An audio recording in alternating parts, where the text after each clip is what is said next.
Inside a well-lit room, Solon's mentor tells him she has a specific order for him. She reaches out and hands him a sealed document, explaining that this is going to be his next job. The document is official, bearing a detailed crest. It's a single letter handed over by his teacher that carries a lot of weight. As Solon reads the contents, he can't hide his surprise. He realizes immediately that the information inside is a big deal. The offer is for a position as a home tutor. Solon thinks about his background as a commoner and a former adventurer, realizing that a job like this is the kind of thing that will completely change the course of his life. The scene moves to the eastern region of the Thracian Empire, where the city is bustling with people and a train runs along the outskirts. Later on, Solon is approached by someone who starts off with an apology before dropping some heavy news. The man tells Solon flat out that he's being exiled from the group. Solon is left standing there in total shock, unable to process why this is happening so suddenly. A man named Creon stands by the window, looking back at Solon as the conversation continues. Solon tries to clarify the situation, asking Creon if he's really just being fired. Creon looks at him coldly and confirms that's exactly what's going on. Creon makes it official, telling Solon he's being dismissed from his role as vice captain. To make matters worse, he says that Solon's membership in the entire organization is being revoked as well. Solon looks down as the tension in the room grows. Creon asks if he should go ahead and give him the actual reason why he's being kicked out. Solon doesn't back down and gives a sarcastic smile. He tells Creon it's pretty kind of a big shot holy knight like him to actually explain himself. Just then, a girl interrupts the conversation by stomping her boot hard against the floor to get their attention. The girl, a mage with long dark hair, steps forward and points at Solon. She yells that the reason for his exile is obvious. It's because he's completely useless to the group. Solon closes his eyes and stays quiet as she keeps going, telling him it's already been settled that he's just dead weight. Solon looks pretty frustrated and tries to defend himself, questioning the idea that he's useless since he's always put in the work. The mage girl brushes him off, admitting that while he can use magic swords, attack magic, and even some healing, he's basically just average at everything. She tells him point-blank that he's mediocre. She starts comparing him to the rest of the team, saying they have Garrulus for defense and Creon for top-tier sword skills. She adds that her own attack magic is way more powerful than anything he can do. Moving on, she mentions they even have their leader, Sophia, to handle all the high-level healing magic. Solon stands there in the middle of the room, looking completely defeated as he realizes he's been replaced in every role. Solon finally speaks up and asks where Sophia is, noticing that the leader isn't actually there to see him get kicked out. Creon explains that while Sophia isn't there, all the group executives decided on his exile, and she's totally on board with it. Solon tries to argue, pointing out that he's supposed to be one of those executives too. Creon gives him a cold look and asks if he still doesn't get it. He tells Solon straight up that he isn't an executive anymore. Solon looks completely crushed as he's told that the group simply doesn't need any dead weight holding them back. Solon doesn't want to let it go and reminds them that he's the reason the Night Order got this big. He lists off everything he did, from scouting members and finding money to planning their dungeon raids, asking them if they can even deny his work.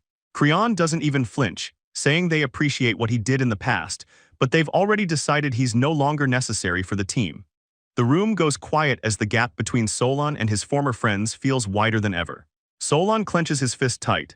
He can handle being kicked out, but something about how they did it really stings. He thinks back to when he, Creon, and Sophia were just kids making promises to each other. He feels like they should have at least talked to him about this before making a final decision. Moving on, Solon just stands there with a bitter look on his face, unable to say anything else. In the next scene, Creon puts a hand on Solon's shoulder and dismisses him, basically forcing him to turn around and leave the room for good. The mage girl doesn't even look him in the eye as she coldly tells Solon goodbye. Creon stays quiet for a second before telling Solon to just pack his bags and get out of there immediately. Just as Solon is about to go, a hand reaches out toward him, catching him completely off guard. Creon looks at him and says they should at least have a farewell handshake. He mentions that since they aren't teammates anymore, they should change how they talk to each other, especially since they've been together since their days at magic school. Solon sighs and agrees that they should at least part ways as friends, though he can't help but notice that Creon hasn't changed one bit. The two of them finally lock hands, sealing the end of their partnership with a final shake. Solon gives a small smile and tells Creon that he's really grown strong over the years. As they let go, Creon looks down and admits that his drive came from how weak he used to be back in the day. Creon looks back with a confident smirk, saying things are different now and that the whole country knows how powerful he's become. Creon looks at Solon and says it's finally time for them to wrap things up. He then drops a bombshell, telling Solon that Sophia actually agreed to him being kicked out of the party for his own sake. Solon is completely caught off guard and can't believe what he's hearing. Creon explains that the party is moving on to much more dangerous dungeons now, and claims Sophia was just worried that Solon would end up getting hurt or killed. He tells Solon not to worry about the knights or Sophia anymore, because from now on, he'll be the one taking care of her in every way possible. Solon is confused by the phrasing and asks what he means by taking care of her privately. Creon looks him straight in the eye and reveals that he and Sophia are actually engaged. It turns out rumors about the two of them had been going around the guild for a while, as they had been close for a long time. As Solon walks away, he thinks about how he expected them to at least be honest with him, but instead, he was just being left out of the loop the whole time. Solon lets out a forced smile and says he finally understands how things really are. Solon thinks back to a much happier time when someone was congratulating him. He has a genuine, peaceful smile on his face as he remembers the past. In the flashback, a younger Solon excitedly tells his friends that he plans to start his own night order once they all graduate. Sophia looks interested and asks if she and Creon can be part of it, and Solon doesn't hesitate to tell her that of course they can join. Solon tells Sophia that he wants her to be the one handling the healing for the group. She looks thrilled by the idea and tells him he can definitely count on her for that. The conversation shifts to Creon, who was apparently aiming to become a knight. Young Solon looks a little down on himself, admitting that while that's true, he feels like he's pretty weak. Solon doesn't stay down for long though. He tells his friends it'll be fine because he's going to use his magic sword arts to support both of them. Hearing that, the other two start to come around to the idea. Solon gives a big grin and says the deal is officially settled. Looking at his friends, Solon proudly declares that the three of them are officially the very first members of their future Knight Order. The three kids put their hands together in a circle. Solon says they should all cooperate to build the strongest Knight Order the Empire has ever seen, while Sophia and Creon both promise to give it their all. Back in the present, the memory fades as Solon sits in the back of a carriage. He looks pretty somber, clearly stung by how much things have changed since those childhood promises. He snaps out of his funk and stretches his arms, realizing he was starting to drift off to sleep. He looks out as they get closer to the imperial capital. Solon stares at the floor of the moving carriage, wondering to himself how many more days it's going to take before they finally reach the imperial capital. As he sits there lost in thought, he notices a young girl sitting right next to him. She's clutching a basket and keeps glancing over at him like she wants to say something. The girl finally speaks up and asks if there's something on his mind, which catches Solon totally off guard. She quickly apologizes for staring so much, but Solon tells her it's really not a big deal. While they talk, he notices her clothes look pretty high quality for a regular traveler.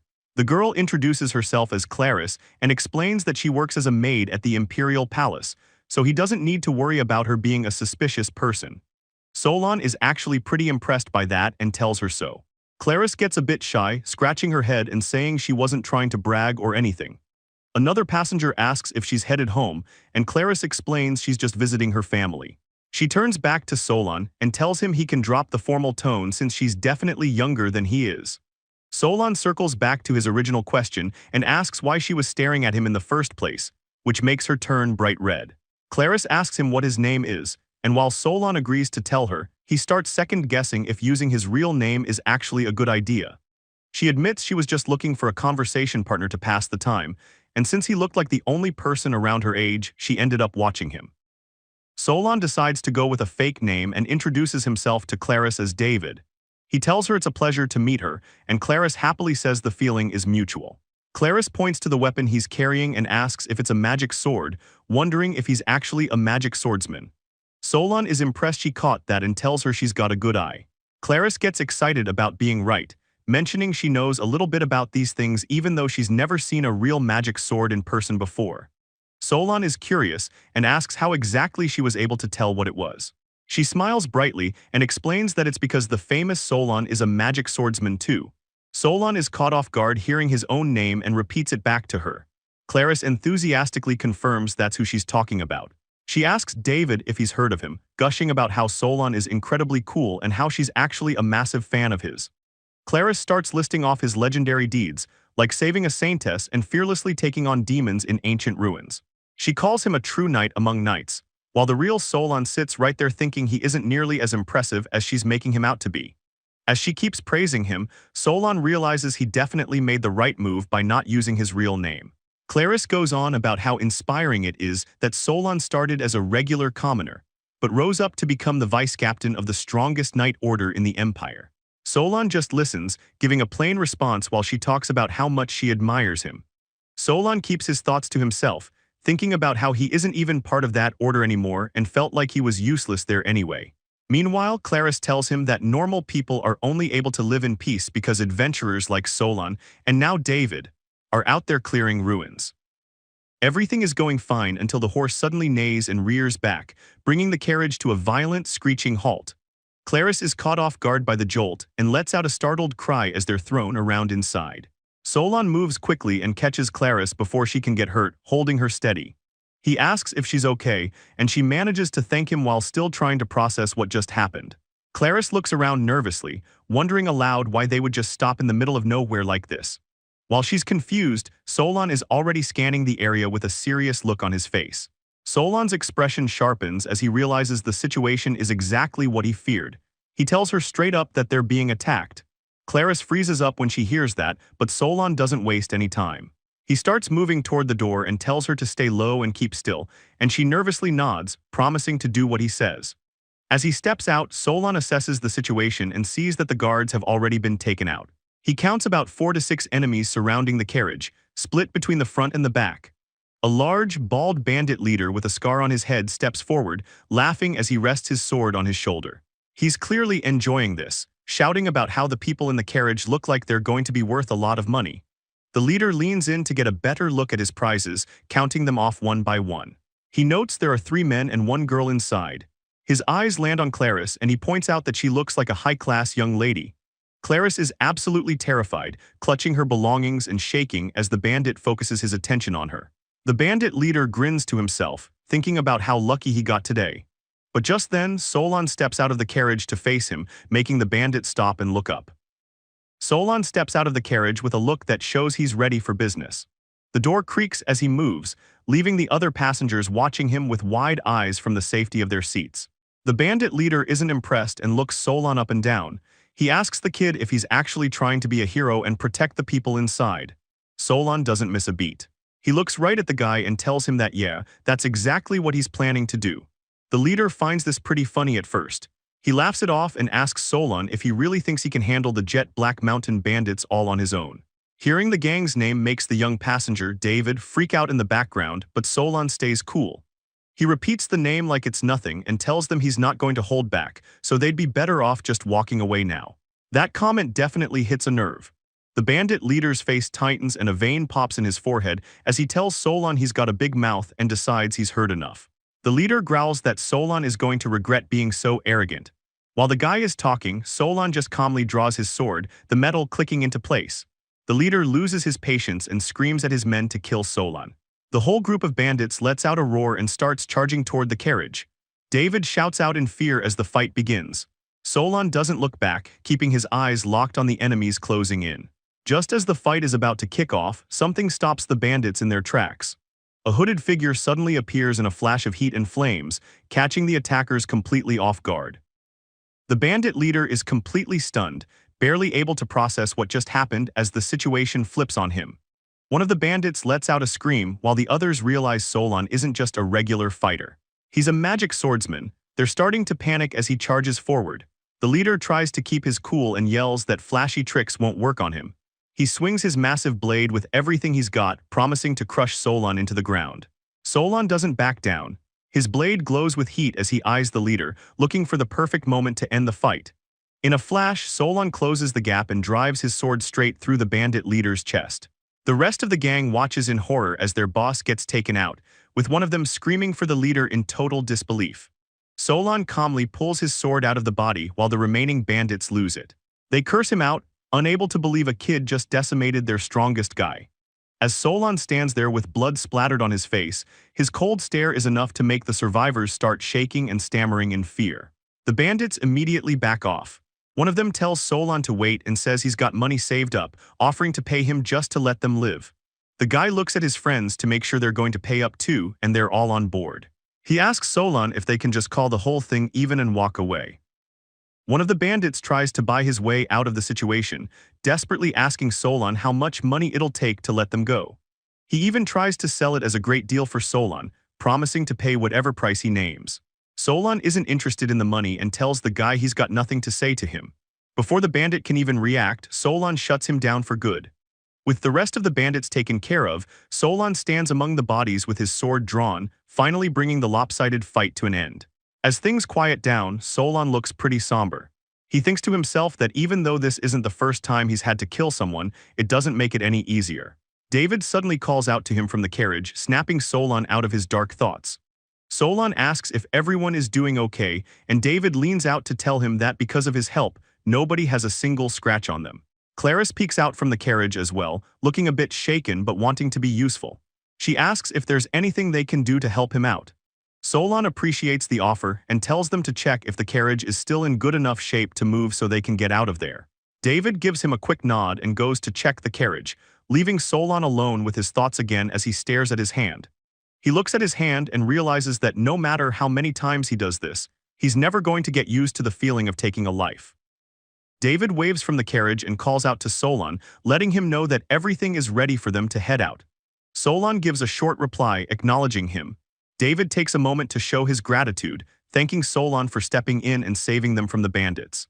Watching from the side, Clarice asks what Solon is up to. David realizes Solon is holding a memorial service for the dead, though he thinks it's a bit much to go that far for a bunch of bandits. Still, David admits that they couldn't just leave the bodies lying there like that, understanding why Solon feels the need to do something. Solon stands alone in the woods over one of the fallen men and begins a quiet prayer. Reaching his hand out, he asks for the soul of the person he just killed to be saved. He knows his prayers probably don't mean much since he's not a priest or anyone holy, but he feels like saying something is better than just walking away. David's voice suddenly cuts through the silence, asking if he's going to be much longer, which catches Solon off guard. Solon quickly apologizes and starts heading back toward the carriage to join the others. As the carriage starts moving again under the night sky, Clarice mentions to David that he actually seems a lot like Solon. Solon gets a bit of a shock when the conversation turns to him. He tries to play it cool, saying it's an honor to be compared to a legendary guy like that. Clarice admits she's never actually met the famous Solon before. Solon just listens, thinking it's pretty funny since he's literally sitting right there, but he keeps his mouth shut. Clarice goes on to say she's sure the real Solon is just as strong and capable as David has been. Solon just gives a nervous laugh and awkwardly agrees with her assessment. He thinks to himself that he's definitely not perfect and can't do everything, but he's just glad they are all okay for the time being. Clarice has a huge smile on her face, saying she's just really happy that they all made it through the bandit attack in one piece. Now that the adrenaline has worn off and she feels safe, Clarice admits she's suddenly feeling completely wiped out. Solon suggests she should catch some sleep because they aren't going to hit the next town until around noon. He hands over a blanket to help her get comfortable, and she decides to take him up on the offer. As she tucks herself in, Solon tells her to have a good night. Just as she's settling in, Clarice calls out to him. Solon looks over and asks her what's on her mind. She takes a second to genuinely thank him for stepping up and protecting them from the bandits. Solon gives a small nod and tells Clarice yeah, as she settles in for the night.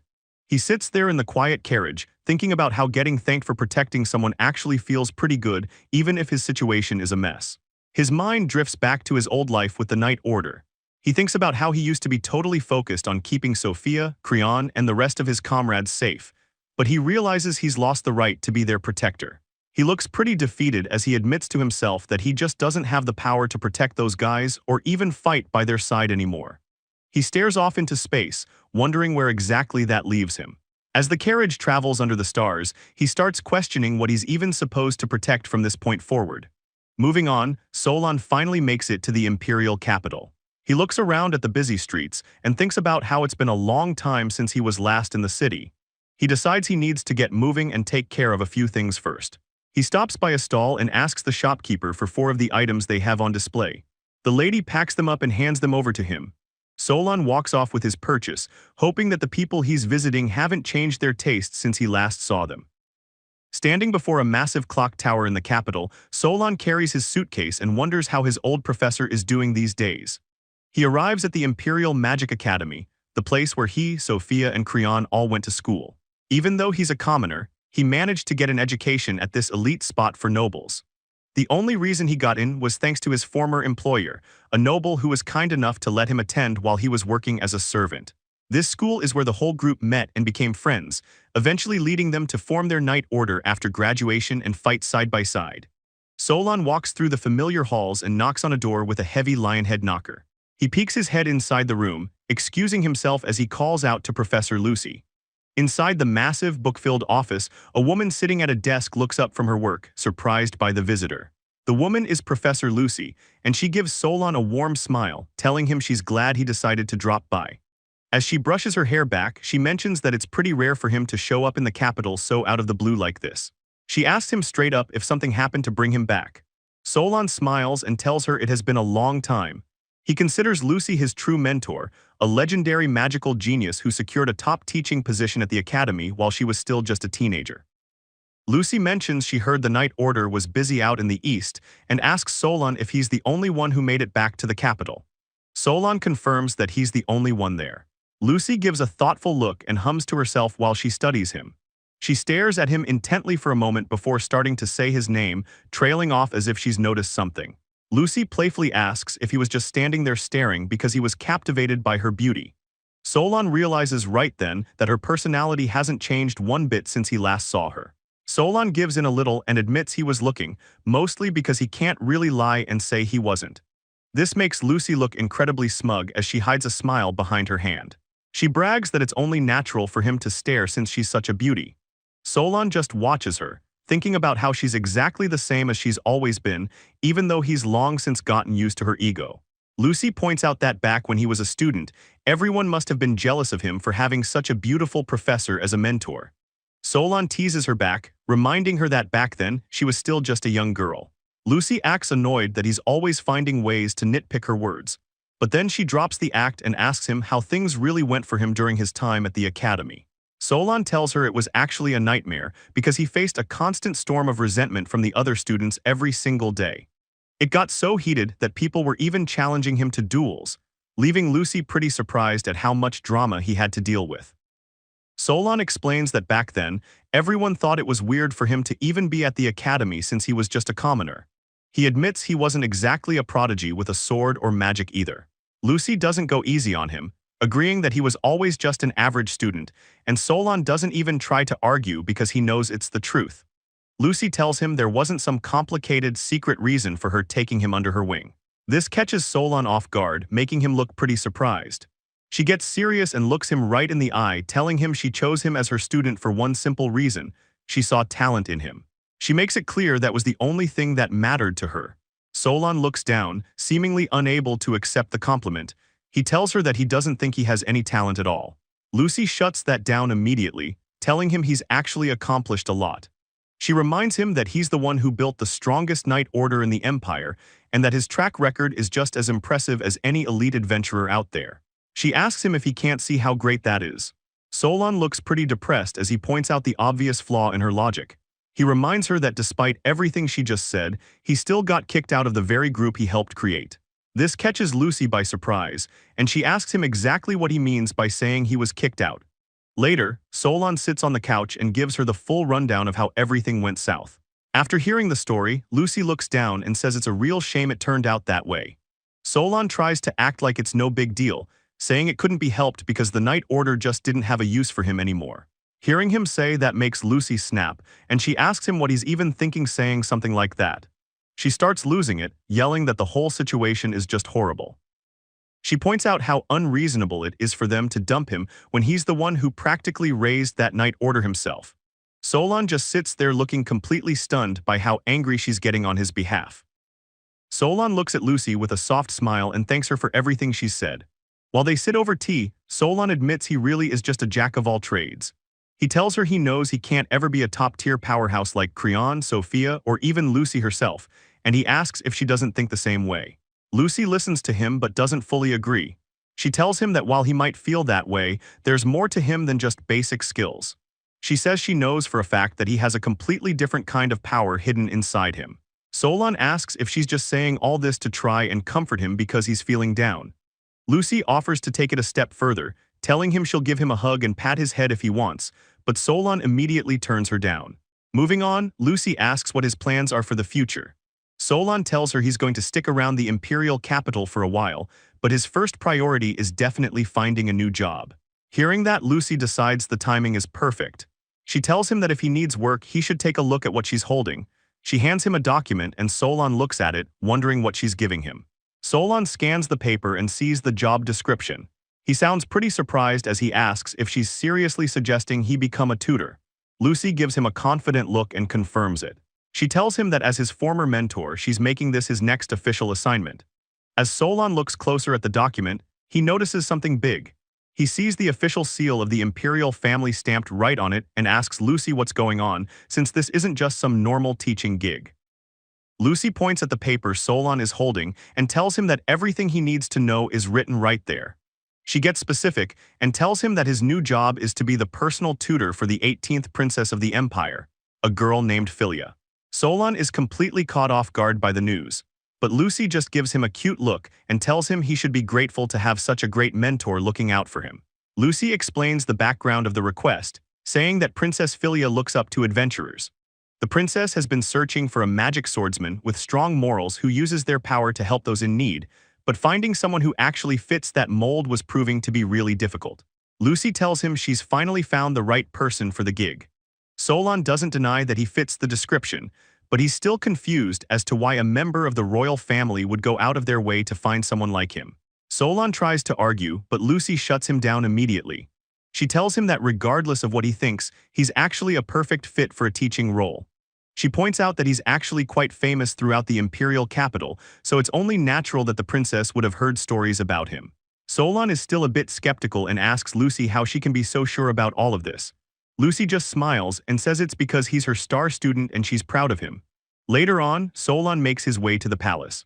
A guard stops him to ask what his business is, and Solon shows him the letter of introduction Lucy gave him.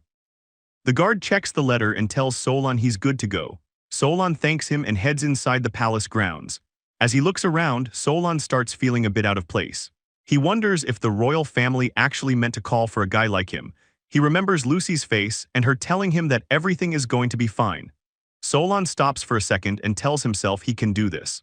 He takes a firm step forward to get his head in the game.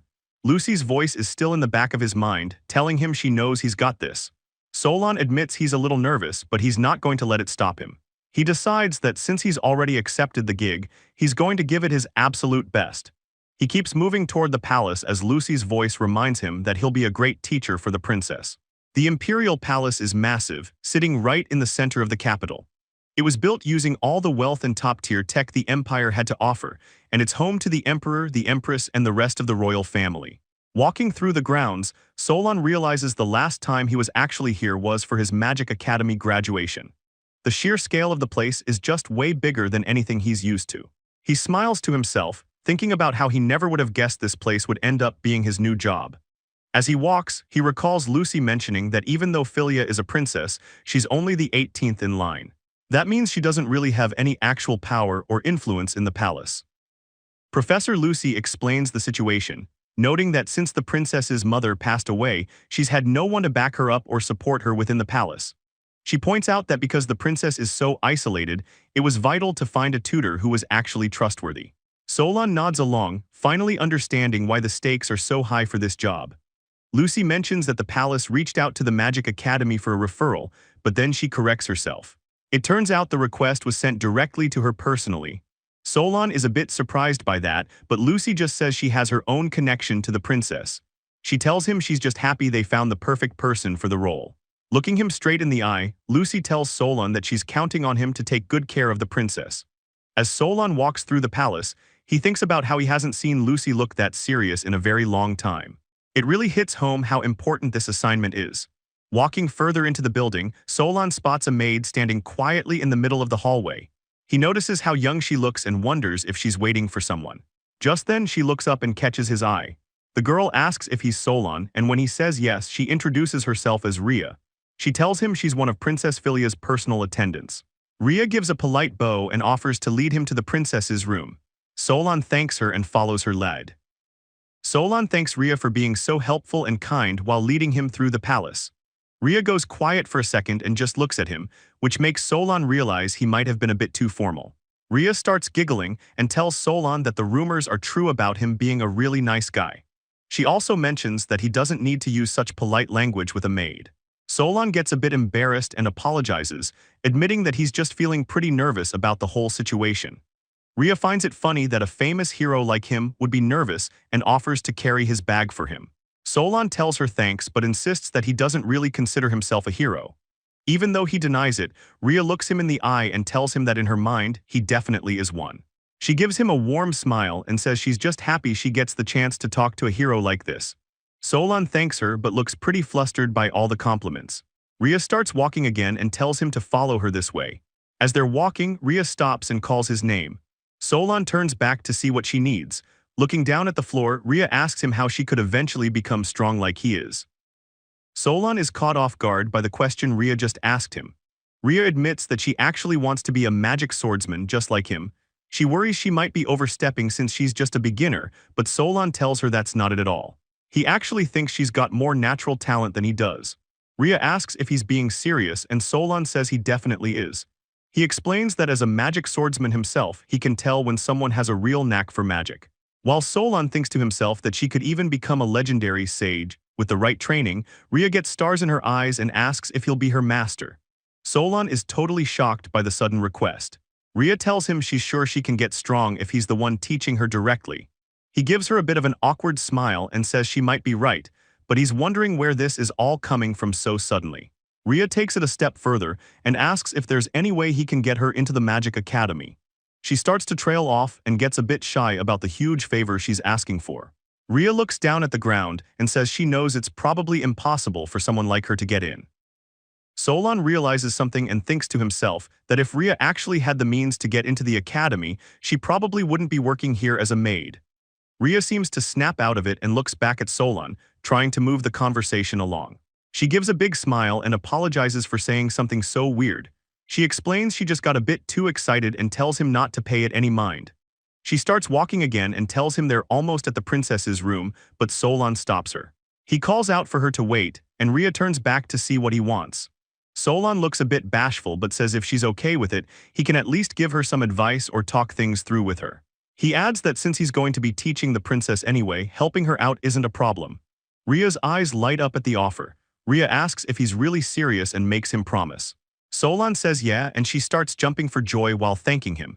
He just tells her it's really not a big deal. Moving on, Ria is in a great mood and tells him to hurry along to the room. Solon follows behind, wondering if he's going to get in trouble for talking so much on his first day. They finally reach their destination. Ria points to the door and says it's the princess's room, and Solon thanks her for the help. Ria tells Solon to go right in and swings the door open. The sudden click of the handle and the door swinging wide catches Solon completely off guard. Solon is internally losing it because she just barged into the princess's room without even knocking. He panics and tries to stammer out a polite greeting as he steps inside. He follows her into the room, but Ria stops and lets out a confused sound while looking around. The chair by the window is empty, and Ria notices that the person they're looking for isn't there. She starts looking around the area, wondering out loud where Princess Filia could have gone. But then the mood shifts. Ria looks down and tells Solon she's sorry for lying to him. She begins fiddling with her hair and explains that she really just wanted to find out what kind of person he actually was. The room goes quiet for a second as the maid persona starts to drop away. Ria tells him she's relieved to see he's as kind as she hoped. Solon looks at her in total shock as it finally starts to click, and he begins to ask who she really is. Standing there with a smile, the girl Solon thought was just a helpful maid is revealed to be Princess Filia herself. Filia formally introduces herself to Solon and reveals that her real name is indeed Filia. Solon is visibly shaken as he repeats her name, struggling to process that he's actually standing in front of the princess. He asks for confirmation, and she gives him a simple nod. With a cheerful smile, she tells him that for the most part, she really is the princess of this country. The weight of the situation finally sinks in for Solon as he looks out the window, quietly admitting that things make a lot more sense now. Filia sits back and explains her little ruse, telling him she really wanted to see who he was when he wasn't trying to impress royalty. She mentions how people usually get all stiff and nervous around her, and she assumed he would be the same. Solon admits that anyone in their right mind would be nervous in this spot, but Filia tells him she quickly realized her worries were for nothing. She continues, saying that despite how strong he is, he doesn't act arrogant at all. She can tell he's actually a very humble and kind person, even better than the rumors she'd heard. Solon gets a bit flustered and tries to tell her he's not actually that great of a guy, but he suddenly stops mid-sentence when he sees her move. Filia has a sudden realization and starts to panic. She feels bad for talking so much without even serving any tea, so she tells him to wait while she gets some ready. Solon is horrified and tries to stop her, asking if a princess is really about to brew tea herself. Filia just looks back at him and asks if that's supposed to be a problem, seemingly fine with continuing her maid act. Solon watches the tea being poured, looking pretty stressed out. He thinks to himself that this is actually happening and starts worrying if it's even okay for a princess to be the one making tea for him. Solon tries to step in and offer to do it himself, but Filia just winks at him. She tells him to stop treating her like a little kid and says that making a cup of tea is basically the easiest thing in the world. Filia tells him to keep his eyes open and watch closely. Just then, she snaps her fingers and creates a small flash of light to heat things up. Solon is actually pretty impressed, noticing that even though it's just basic fire magic, she's got a real handle on it. Filia looks proud of herself, explaining that the secret to a good cup of tea is making sure the water is at a full boil. As she pours the water, Solon finds himself wondering who could have possibly taught her magic in the first place.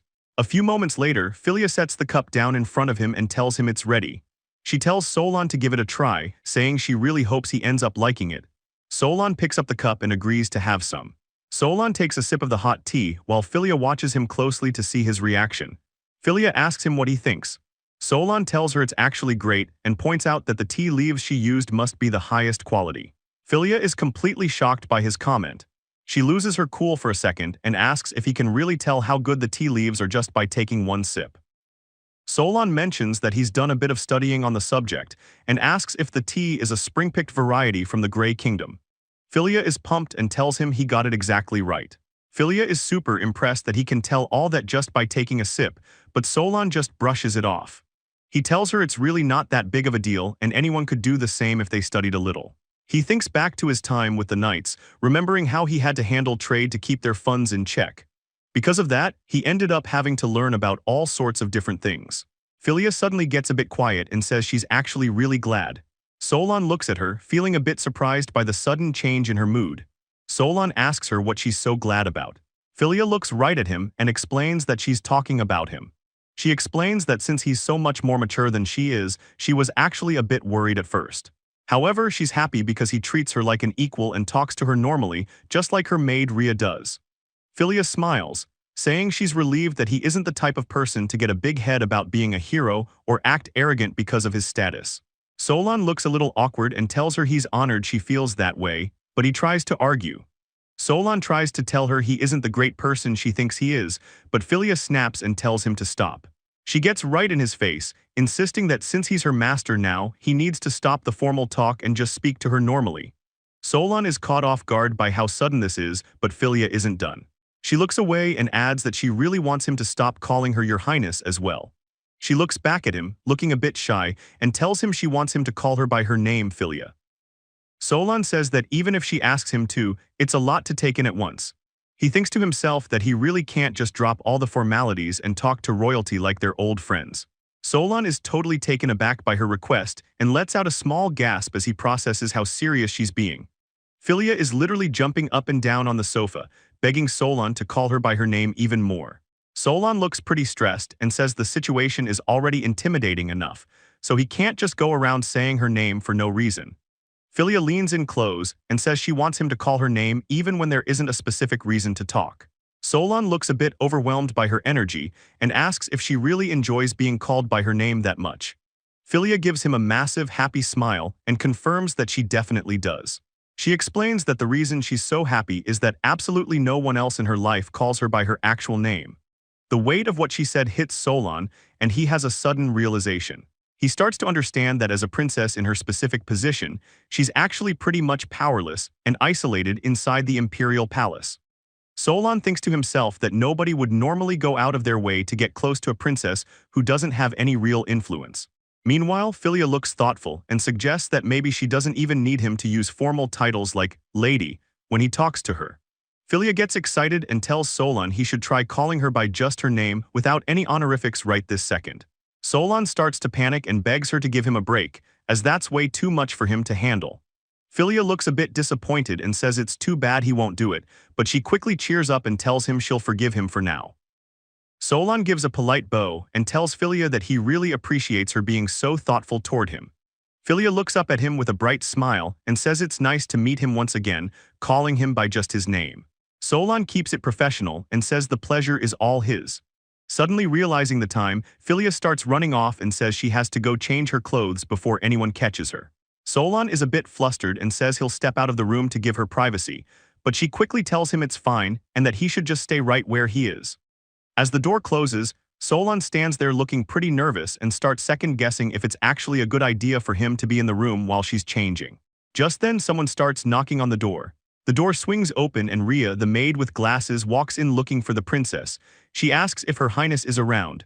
Rhea stops in her tracks when she spots Solon standing there. She looks him up and down and asks him who on earth he is.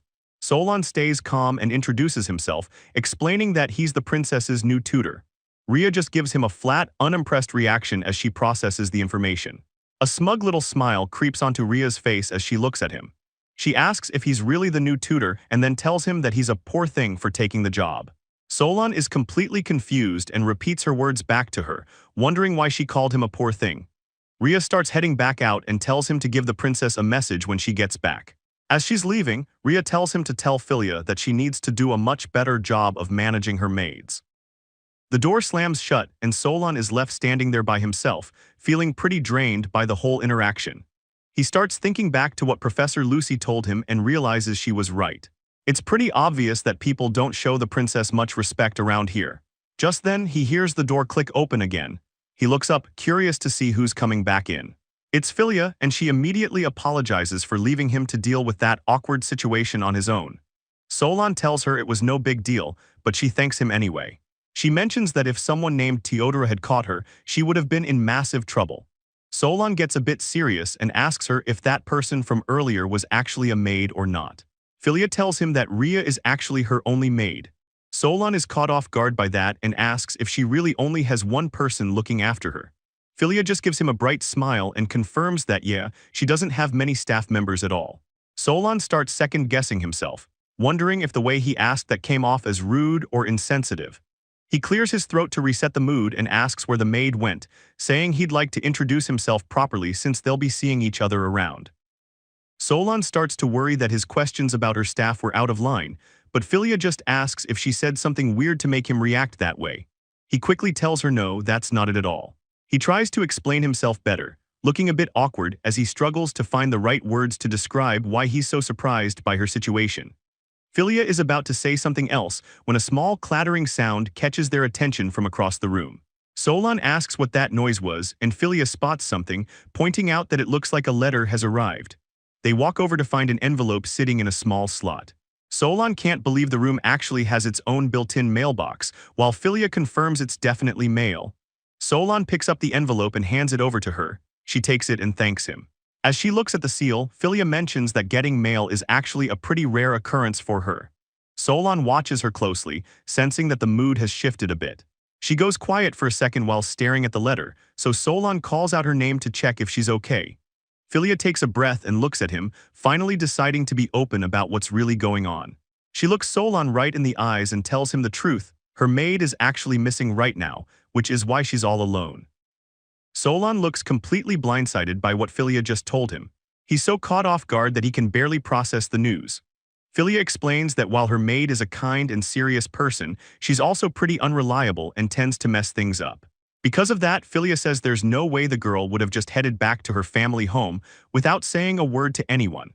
Solon listens intently as Filia's expression turns even more somber. She finishes by pointing out the simple, harsh reality that the girl has vanished. Filia looks down at the ground, appearing small and discouraged as she confirms that her maid is really gone. She mentions that's exactly why she felt like something was wrong with the whole situation. She looks down at the letter they just found and starts to read what's written inside. The letter is a ransom note stating that they've taken her maid, Clarice, captive. It gives a blunt ultimatum, telling Filia that if she wants the girl to live, she has to come and get her back all by herself. The second Solon hears the name Clarice, he looks totally shocked. The name clearly means something to him and he starts to look a bit stressed. Trying to be sure, Solon asks Filia what the girl actually looks like. Filia describes her as a small, cute girl with flaxen hair who is just a little bit taller than she is. Solon thinks back to the girl he met on the carriage and realizes the descriptions match perfectly. He's convinced that the maid who was kidnapped is definitely the same girl he talked to before. Filia notices him spacing out and calls his name to get his attention. Solon quickly plays it off like it's nothing, but then tells her they need to stop wasting time and contact the guards right away. Filia looks completely stunned the moment Solon brings up getting the guards involved. She tells him to wait and shouts that the guards here are no good. She seems totally panicked by the idea of reporting this to the palace security. Solon is caught off guard by her sudden outburst and can't quite believe what he's hearing. Solon asks her why she's so against the idea, but then it hits him. He remembers that the ransom letter didn't have an address or name on it. The realization is heavy. Since the letter was delivered directly to her room without being opened by anyone else, it means the kidnapper has to be someone working inside the imperial palace. Filia grips her sleeve tightly and admits that she can't trust a single person in the palace. She says she has no clue who is actually an ally and who is an enemy. She looks devastated as she explains that Claris was the only person she felt she could actually trust. Solon realizes the kidnappers are definitely targeting Filia herself, and while he knows giving up on the maid is technically an option to keep the princess safe, he can't bring himself to suggest it. Solon puts on a kind smile and asks Filia if she thinks she can trust him. Filia just stares at him, completely confused by the question. Solon knows how it looks and points out that he's just a guy she met for the first time today. Filia looks at Solon and tells him that since she was the one who personally called for him to be her mentor, there's no way she doesn't trust him. Solon is visibly relieved and says he's glad to hear that. Solon tells her to leave everything to him for the rest of the day. Filia looks at him, softly saying his name as she starts to feel a sense of security. She clutches her chest and asks if he will really be able to save her and bring Claris back safely. Solon bows deeply with his hand over his heart, telling her that he came to this palace to serve as both her mentor and her subject. He explains that it's a subject's duty to protect their lord and a mentor's job to guide their student. Solon sees how upset she is and tells her to stop looking so sad. He says he's sure Claris would tell her the exact same thing if she were there. Filia takes a moment to compose herself and gives a firm nod, looking much more determined than before. Now that they've reached an understanding, Solon says they should start getting ready as soon as possible. Filia quickly agrees. Filia points out that her current dress is way too flashy and would stand out, so she decides to go change back into her maid uniform. Solon acknowledges her, and she mentions there's one more thing she needs to check on as she heads toward the door. As she's leaving, Solon remembers something important and calls out to her. Filia stops and asks him what's up. Solon looks serious and asks her if she has any idea why someone would be targeting her in the first place. Filia looks down, her hand trembling against her chest. She admits she has an idea of why she's being targeted, but she hesitates, unable to find the right words to explain it. Solon picks up on her hesitation and realizes she isn't in a position to talk about the details. He quickly steps in and tells her she doesn't need to say anything more. He explains that helping her is the top priority right now, regardless of the reasons behind the attack. He even apologizes for prying into her personal business. Filia clutches her skirt and softly thanks him for being so understanding. Once Filia leaves to change, Solon lets out a heavy sigh. He's standing alone in the room, thinking about how his simple tutoring job has turned into a total mess. Despite the stress, his expression sharpens. He knows exactly what's at stake and tells himself that failure isn't an option. He starts weighing his options for backup. He wishes he could call someone for help, but Professor Lucy is out of the capital today. He also knows there's no way he can involve the Night Order in this. Solon sits down on the couch to think through his strategy. He knows the outcome of the rescue mission is going to depend on how many enemies he has to deal with at once. He studies the map of the meeting spot and notices the area has a wide field of vision. Based on the location, he figures they probably won't bring a massive group with them. He puts his head in his hands for a second, thinking about how insane his very first day on the job is turning out to be. Sitting alone in the quiet study, Solon takes a deep breath to calm his nerves. He tells himself it's time to lock in and stay focused for what's coming next. Filia looks down, her hand clutching her chest as she apologizes to Solon for the trouble she's caused. Solon keeps things professional and asks her directly if she has any clue why these people are coming after her. Filia looks completely torn and starts to explain that it's probably because of who she is, but she can't quite bring herself to finish the sentence. She takes a shaky breath to steady herself, and Solon gently calls out her name to check if she's doing okay. They arrive near the meeting point in a dark alleyway. Solon points out that the spot is just around the next corner and suggests they split up now to stay under the radar. Filia looks pretty nervous about the whole thing, but she gives him a small nod to show she understands the plan. Noticing her tension, Solon looks at her and asks if she's feeling scared about what's about to happen. Filia tries to act tough, insisting that she isn't a little kid and that she isn't scared at all. Even though she's talking a big game, Solon can feel her hand trembling as she grips his sleeve, making it pretty obvious how she really feels. Solon gives her a reassuring smile and tells her it's time to move. He promises her they're going to get Claris back no matter what.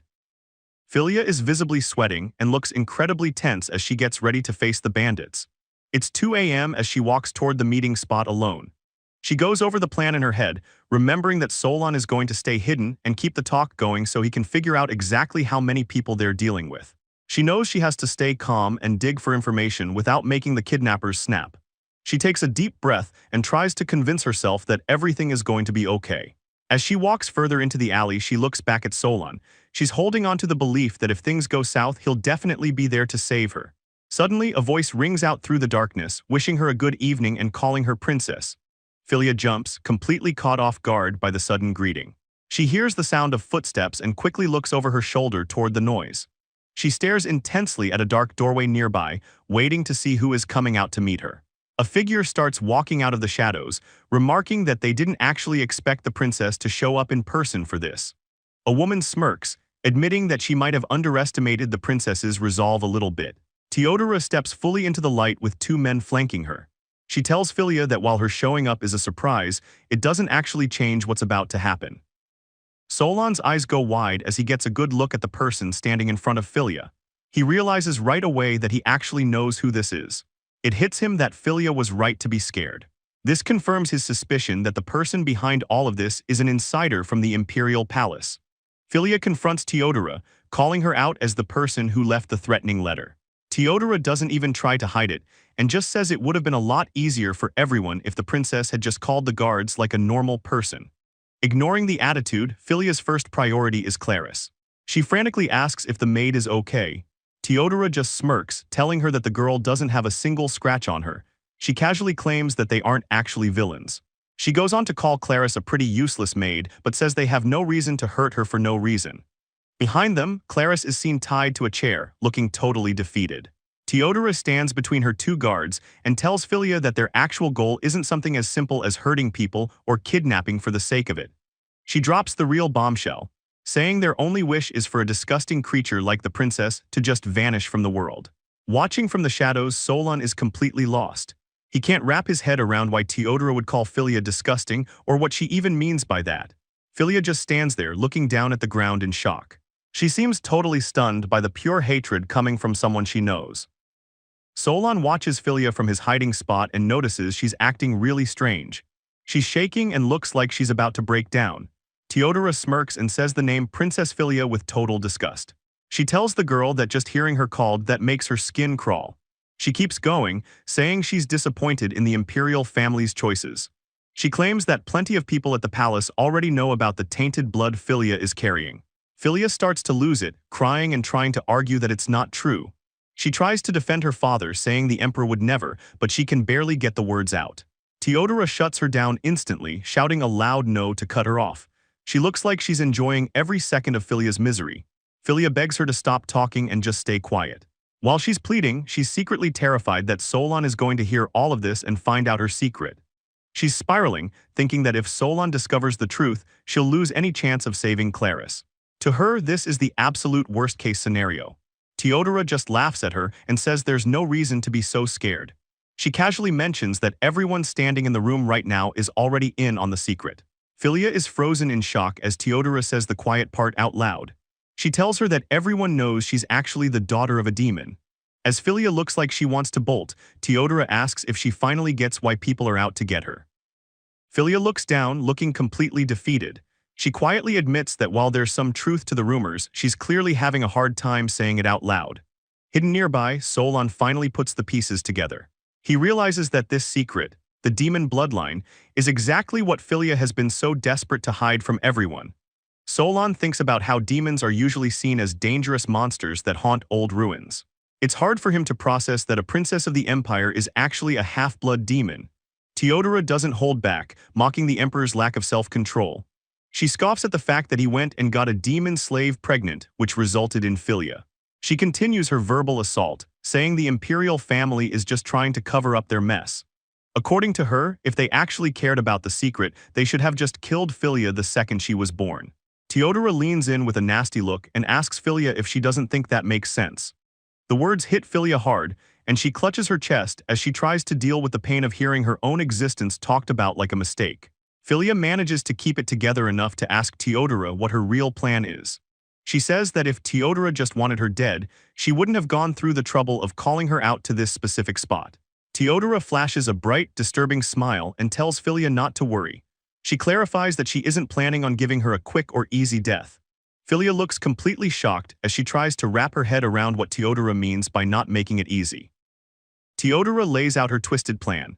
She says she's going to start by telling the whole world that a demon's daughter has been hiding in the royal family. She wants everyone to remember that demons are the enemy, and once she's finished making Filia's life a public nightmare, she plans on killing her.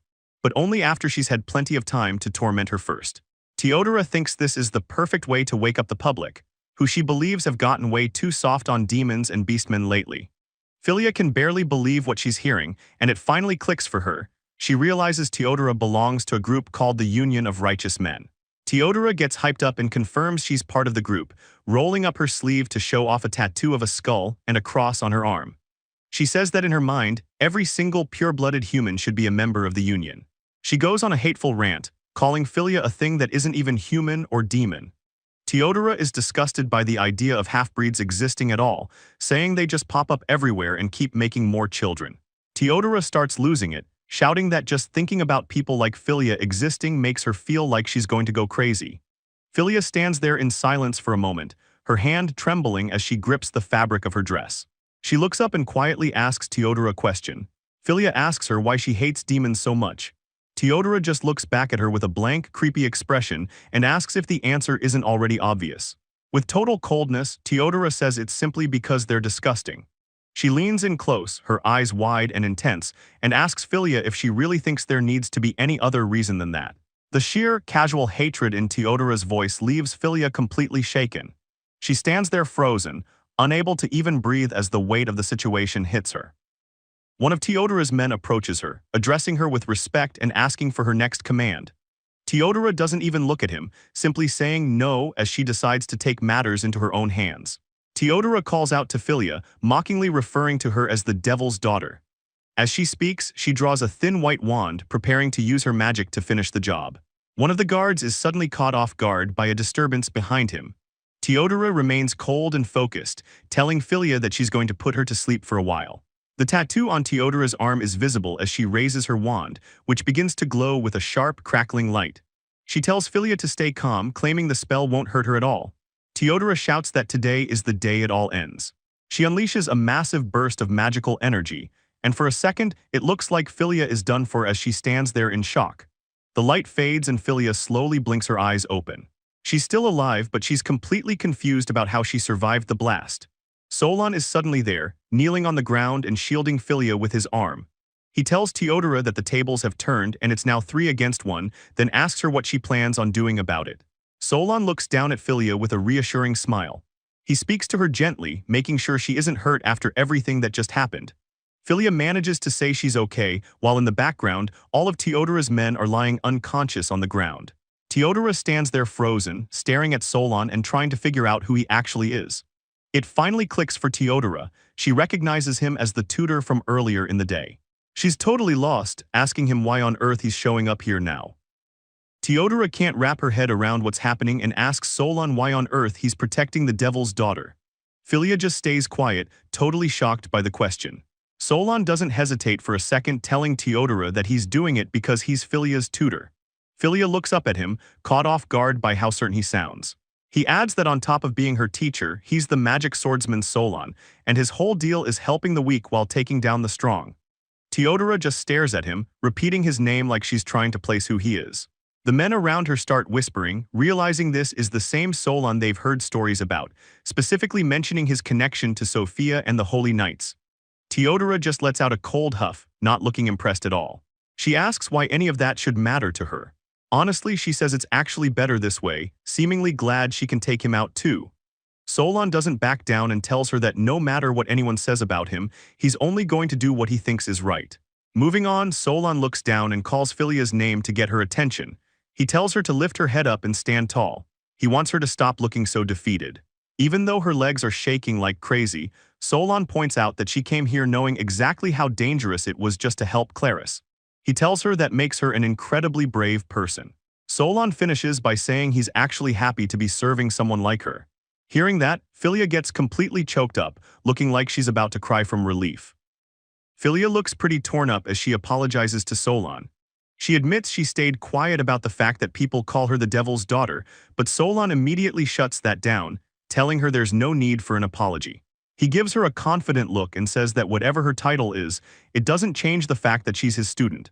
Hearing that, a smile finally breaks across Filia's face. She thanks him, thinking to herself that he really hasn't changed at all. Moving on, Filia stands her ground and looks more determined than ever. She calls out to Solon and tells him to bring her victory, saying she's going to keep putting all her trust in him. Solon just gives a sharp, confident smirk. He realizes that as her teacher, he really has to step up and set a good example here. Solon turns toward the threat and promises Filia that he'll definitely bring her a win. He tells her to just watch, because he's about to deliver the exact ending she wants to see. On the other side, Teodora's guys are just laughing, clearly not taking him seriously as they get ready to move in. Teodora starts mocking him, calling him a commoner playing at being a knight who clearly can't think straight. She says she's going to make him seriously regret taking the devil's side.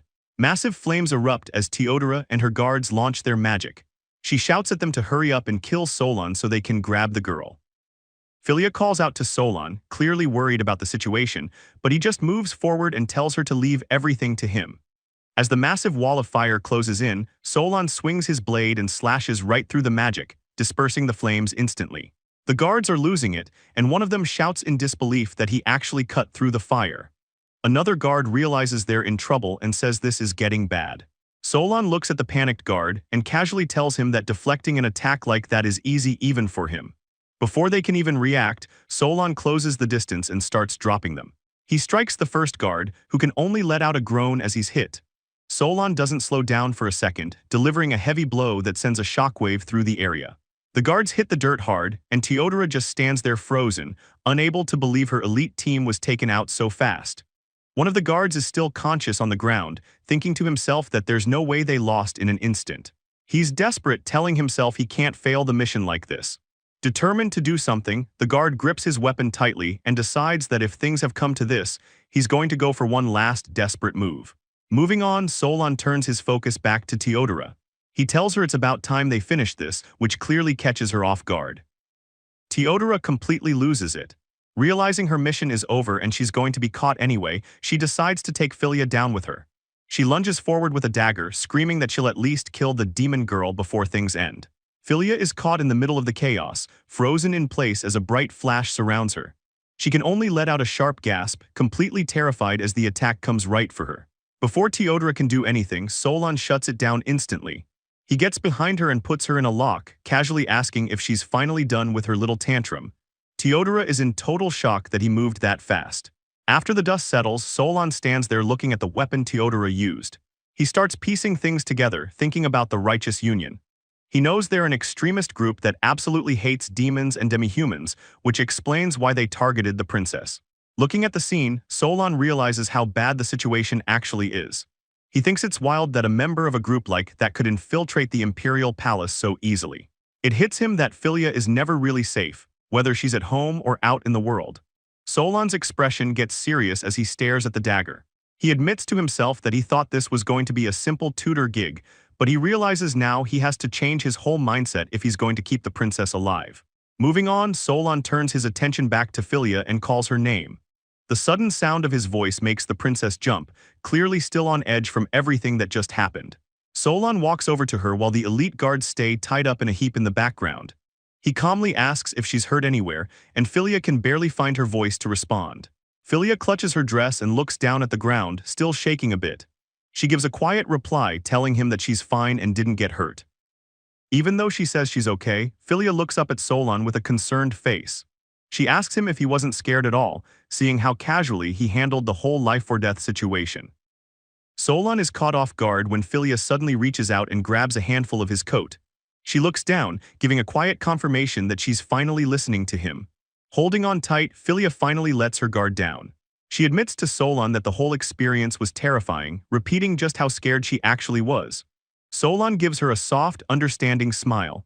He doesn't judge her for it and simply agrees, telling her that he's sure it was a lot to handle. To make her feel better, Solon makes a confession of his own. He puts his hand over hers and tells her that, honestly, he's still afraid of fighting even to this day. Filia looks up at him in total shock, unable to believe someone as strong as him feels that way. She asks if he really gets scared too, and he tells her that of course he does. He looks her in the eye and tells her that because everyone gets scared, she doesn't have to force herself to act tough or pretend like she's fine when she isn't. Filia asks if it's really okay for her to be vulnerable like that, and Solon reassures her that it is. He then changes the subject, asking her one more time to make sure she isn't actually hurt anywhere. Suddenly, Filia leans in close, catching Solon completely by surprise. He starts to blush and stammers her name, totally flustered by how close she's getting. Filia pulls him into a hug, a few tears of relief finally hitting her eyes. She smiles and tells him that she really wants to grow up to be just like him. She explains that even if she's scared, she wants to be strong enough to fight for the people she loves. She's tired of being the girl who just shakes and does nothing, and she's wanted to be a protector like him ever since he first started teaching her magic. Solon is clearly moved by Filia's words. As he looks at her, he thinks about how she's only 14 years old, yet she's already found the kind of resolve most adults struggle with. Filia keeps holding on to him, finally letting a smile break through the tears. She thanks him for everything and tells him how much she appreciates him protecting her. Solon stays humble and tells her she's very welcome. But the quiet moment is interrupted when the sound of a boot clicking against the ground echoes nearby. A familiar giggle rings out, and a close-up shows a very mischievous-looking smirk as someone watches them from the shadows. It turns out to be Claris, who's standing there looking totally amused. She teases them, saying the princess and Solon are being way bolder than she expected. The romantic atmosphere vanishes instantly as Filia jumps back, her face turning bright red. She stammers out Claris's name and tries to act like nothing was happening. Claris doesn't let the teasing linger too long and runs over to them. She changes the subject and asks Filia if she's really okay to be walking around after everything that happened. Filia is more worried about Claris though. She asks about her injuries and starts blaming herself for what happened, but Claris just gives a big grin and says she's fine since being tough is her best quality. Relief finally washes over Filia, and she starts crying again, but this time they're happy tears. She's just glad that her friend is safe and sound. The group's little reunion is cut short when another voice calls out the princess's name from the distance, catching both girls off guard. Solon looks at Filia's teary face and tells her that she's going to get stronger. He points out that, if nothing else, she managed to save Claris today. Filia gives a loud, determined shout in response. With that, Solon reflects on how his very first day as a royal tutor has finally reached its end. The aftermath of the chaos begins. Teodora and the rest of the kidnapping crew are taken into custody, along with over 100 guards tied to the so-called Justice Union. Even though it's a massive bust, the story is kept completely out of the newspapers. The whole mess is handled behind closed doors to keep the secret of Filia's birth from getting out. It turns out the cover-up isn't really for Filia's sake, but to make sure the Emperor doesn't lose any of his standing or authority. Later on, Solon is sitting quietly by himself at a table. He thinks about how things have finally calmed down for the time being. He starts looking back at everything that happened during the fight. He realizes that if Filia hadn't stepped up and stalled for time, he never would have been able to reach Claris and save her. In a flashback to the carriage, Claris is seen asking David what's happening, but Solon quickly signals for her to keep it down so they can maintain their plan. Solon thinks about Filia's bravery. Even though she's a princess, she's still just a 14-year-old girl, and there's no way she wasn't scared out of her mind. He's impressed by how much she trusted him and stayed focused on her part of the plan. He's glad he was able to protect both girls this time around, but looking out the window, he starts to feel the pressure. He wonders if he's actually going to be able to keep them safe as things move forward. He remembers Professor Lucy telling him he'd be a great teacher for the princess. As he sits there, something suddenly crosses his mind, making him stop and think. Solon starts thinking back to his old mentor. He wonders if Professor Lucy actually knows about the secret surrounding Filia's birth. He starts questioning how the two of them even met in the first place. While he's lost in thought, Clarice suddenly calls out his name to get his attention. Solon looks over at her as she approaches with a big smile. She tells him he looks exhausted from being up all night and offers to brew him some tea to help him relax. Solon thanks her but mentions that Filia already made some for him, so he's doing okay. He then asks if the princess is taking a break. Clarice confirms that Filia is currently tucked away in the bedroom, fast asleep. It turns out that after Filia made the tea and they talked for a while, she just crashed. Solon notes that she was pushing herself all through the night and probably got completely worn out after the officials spent so much time questioning her. Hearing that she's resting makes Solon feel a lot better, and he lets out a quiet sigh of relief. Clarice looks toward the sleeping princess and mentions that Filia usually has a hard time sleeping, so she's really happy to see her finally getting some rest. Clarice thinks the princess was finally able to relax because she felt safe. Solon agrees, saying it's definitely because Clarice made it back in one piece. Clarice just giggles and tells him that's not quite what she meant. Solon stands there looking completely lost, having no idea what he's missing. Clarice explains to Solon that the only reason the princess was finally able to relax and sleep is because he is there with them. Solon is caught off guard by the comment, looking a bit surprised as he sits by the window. Clarice gets a bit serious and looks down, admitting that she realizes she isn't strong enough to protect Princess Filia when things get dangerous. She feels bad about it, saying she feels like she was just a burden during the recent trouble. She brightens up a bit and mentions how shocked she was yesterday, mostly because she never expected David to show up and save them. Solon starts to sweat, feeling awkward because she still has no idea that David was actually him in disguise. Solon tries to apologize for the whole situation, explaining that since he'd just been kicked out of his old group and people were watching, he felt he had to hide his identity. Clarice won't hear it though, telling him not to apologize because she's just happy she got the chance to meet him. Clarice starts thinking about his past and says it's honestly weird that he was ever exiled in the first place given how strong he is. She asks him if the leaders of his old group were just jealous of his talent. Solon just laughs it off and tells her that definitely wasn't the case, though Clarice still looks a bit skeptical about his humble answer. Solon reflects on how top-tier adventuring parties work. Unlike the army, these small groups need every single person to be a specialist performing at an elite level.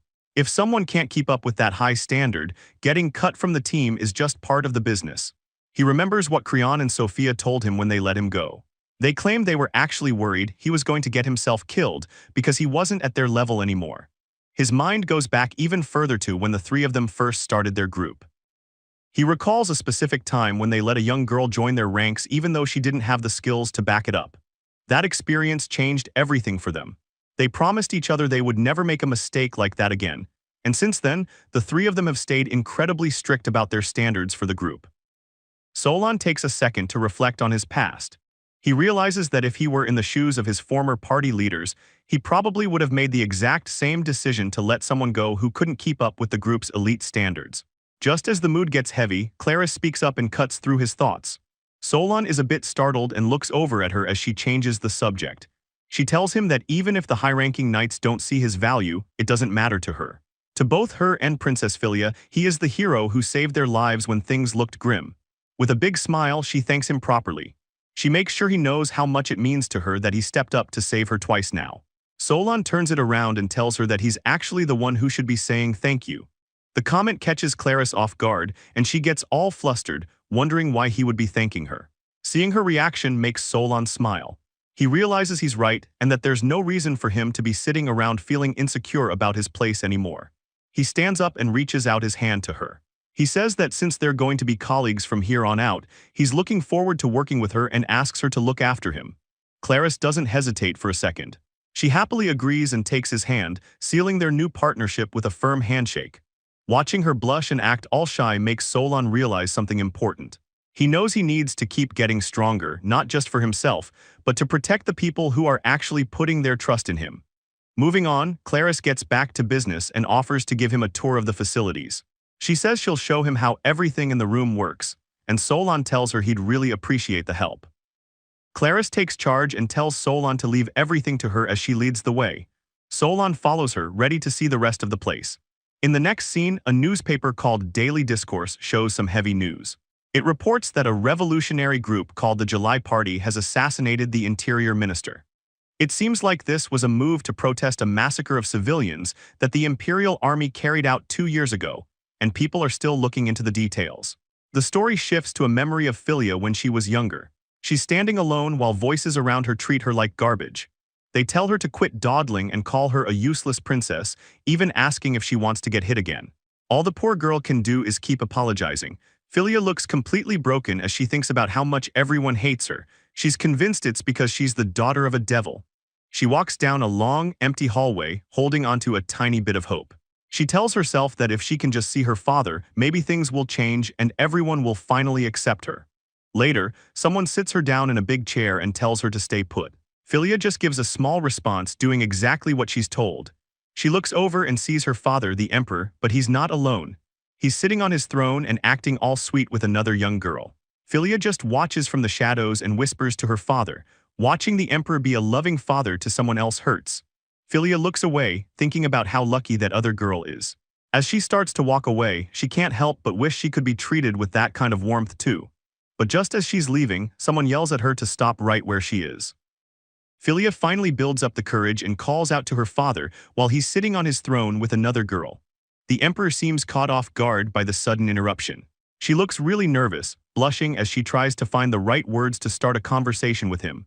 She tries again, softly calling him father, but he just sits there in total silence, his face hidden in the shadows. The silence breaks when the emperor coldly asks who she even is, and the shock of him not recognizing her hits Filia hard. Filia is completely stunned, barely able to make a sound as one of the attendants next to the throne starts to explain who she is to the emperor. The attendant leans in close to the emperor's ear, whispering the details about his own daughter as if she's just some random stranger. After hearing the explanation, the emperor just gives a dismissive response, acting like it's barely worth his time to even acknowledge her existence. Filia is left standing there looking completely broken, her eyes wide with the realization that her own father doesn't care about her at all. The attendant tells the emperor it's time to move on to the next thing, and he just agrees and starts heading out. Filia turns away, looking totally defeated. She reaches out a hand as she watches his back fade into the distance, begging him to wait and wondering why she's being treated this way. Filia wakes up in her bed, realizing that the cold rejection she felt from her father was just a dream. Just then, Clarice opens the door and walks in, giving Filia a cheerful morning greeting. As she approaches the bed, Clarice asks Filia if she managed to get a good night's rest. Filia sits up with a big smile and says she did, then happily wishes Clarice a good morning too. The scene shifts over to the eastern part of the empire, looking down over the busy city streets. Inside the city stands the headquarters of the St. Sophia Knights, marked by their large crested flag. Inside the building, things are pretty tense as someone slams their hand down, complaining about being the only one taking the fall for what's happening. It turns out to be Alt, the acting vice captain of the Knights, and she looks absolutely furious. A guy named Notaras watches on with a smirk, thinking about how everyone is running their mouths now that Creon is gone. He thinks it's ridiculous how much heat they're getting just because a ruin investigation didn't go perfectly. Alt is losing it even more, thinking the idea of calling Solon back to the group is a total joke and she's not having it. A knock at the door breaks the silence in the room, catching Alt off guard. Alt turns toward the door and asks who's there, and a voice from the other side replies that it's her sister. Recognizing the voice as Flora, Alt relaxes a bit and tells her she can come in. As she walks into the room, Flora brings up the meeting they just had. Flora, who is an astrologer and a high-ranking member of the St. Sophia Knights, looks at her sister with a worried expression and asks if she's doing okay. Alt keeps her back to her sister while looking at the bookshelf, insisting she's fine and asking if that was the only reason Flora stopped by. Flora explains that she's actually worried because she heard Notaras talking about how they should call Solon back to the group. Alt tells her not to stress about that, explaining that the suggestion was already voted down and that she won't let things go wrong next time. Flora just gives a small nod in response. After a moment, Flora asks if Alt is really planning to send another scouting unit back to those ruins. Alt confirms the plan, saying she obviously can't let a repeat of the last disaster happen, so she's going to make sure she picks way better people this time around. Alt is clearly bothered by her sister's tone and tells Flora that she's being a bit harsh. Alt turns back and asks if she actually said anything wrong, while Flora just stands by the door looking hesitant to push the issue any further. Trying to justify what happened, Alt says it's not like she wanted those people to die. but she figures they were just a lot weaker than she expected, so there wasn't much she could do about it.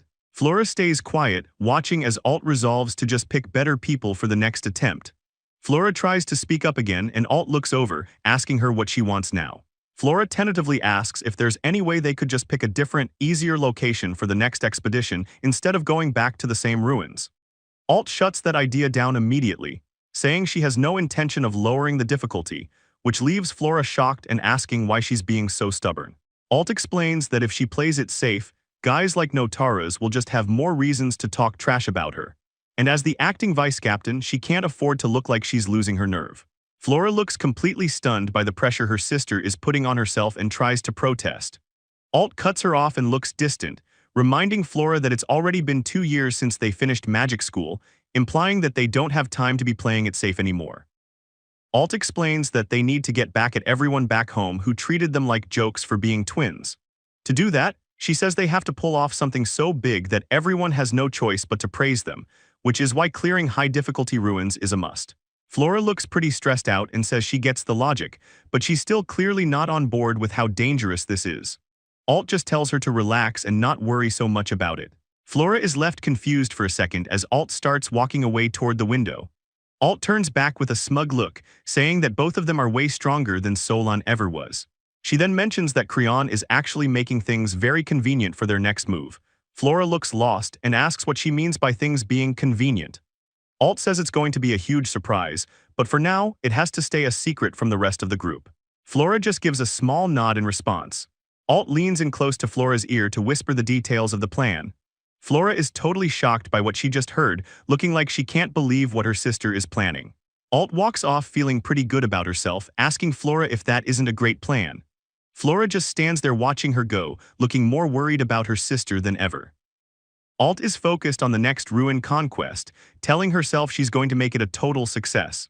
She's determined to put up way better results than Solon ever did. She feels like they were stuck before because Solon was holding them back, but now they can finally take on the high-level ruins they deserve.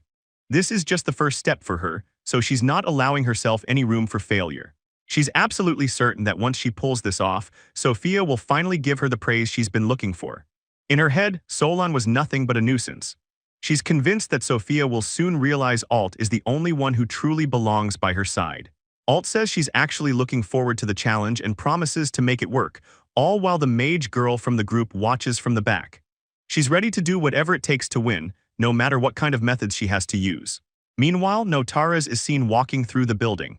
Notara's goes over the results of a recent vote, noting there were 4 in favor and 6 against, with 2 people skipping out.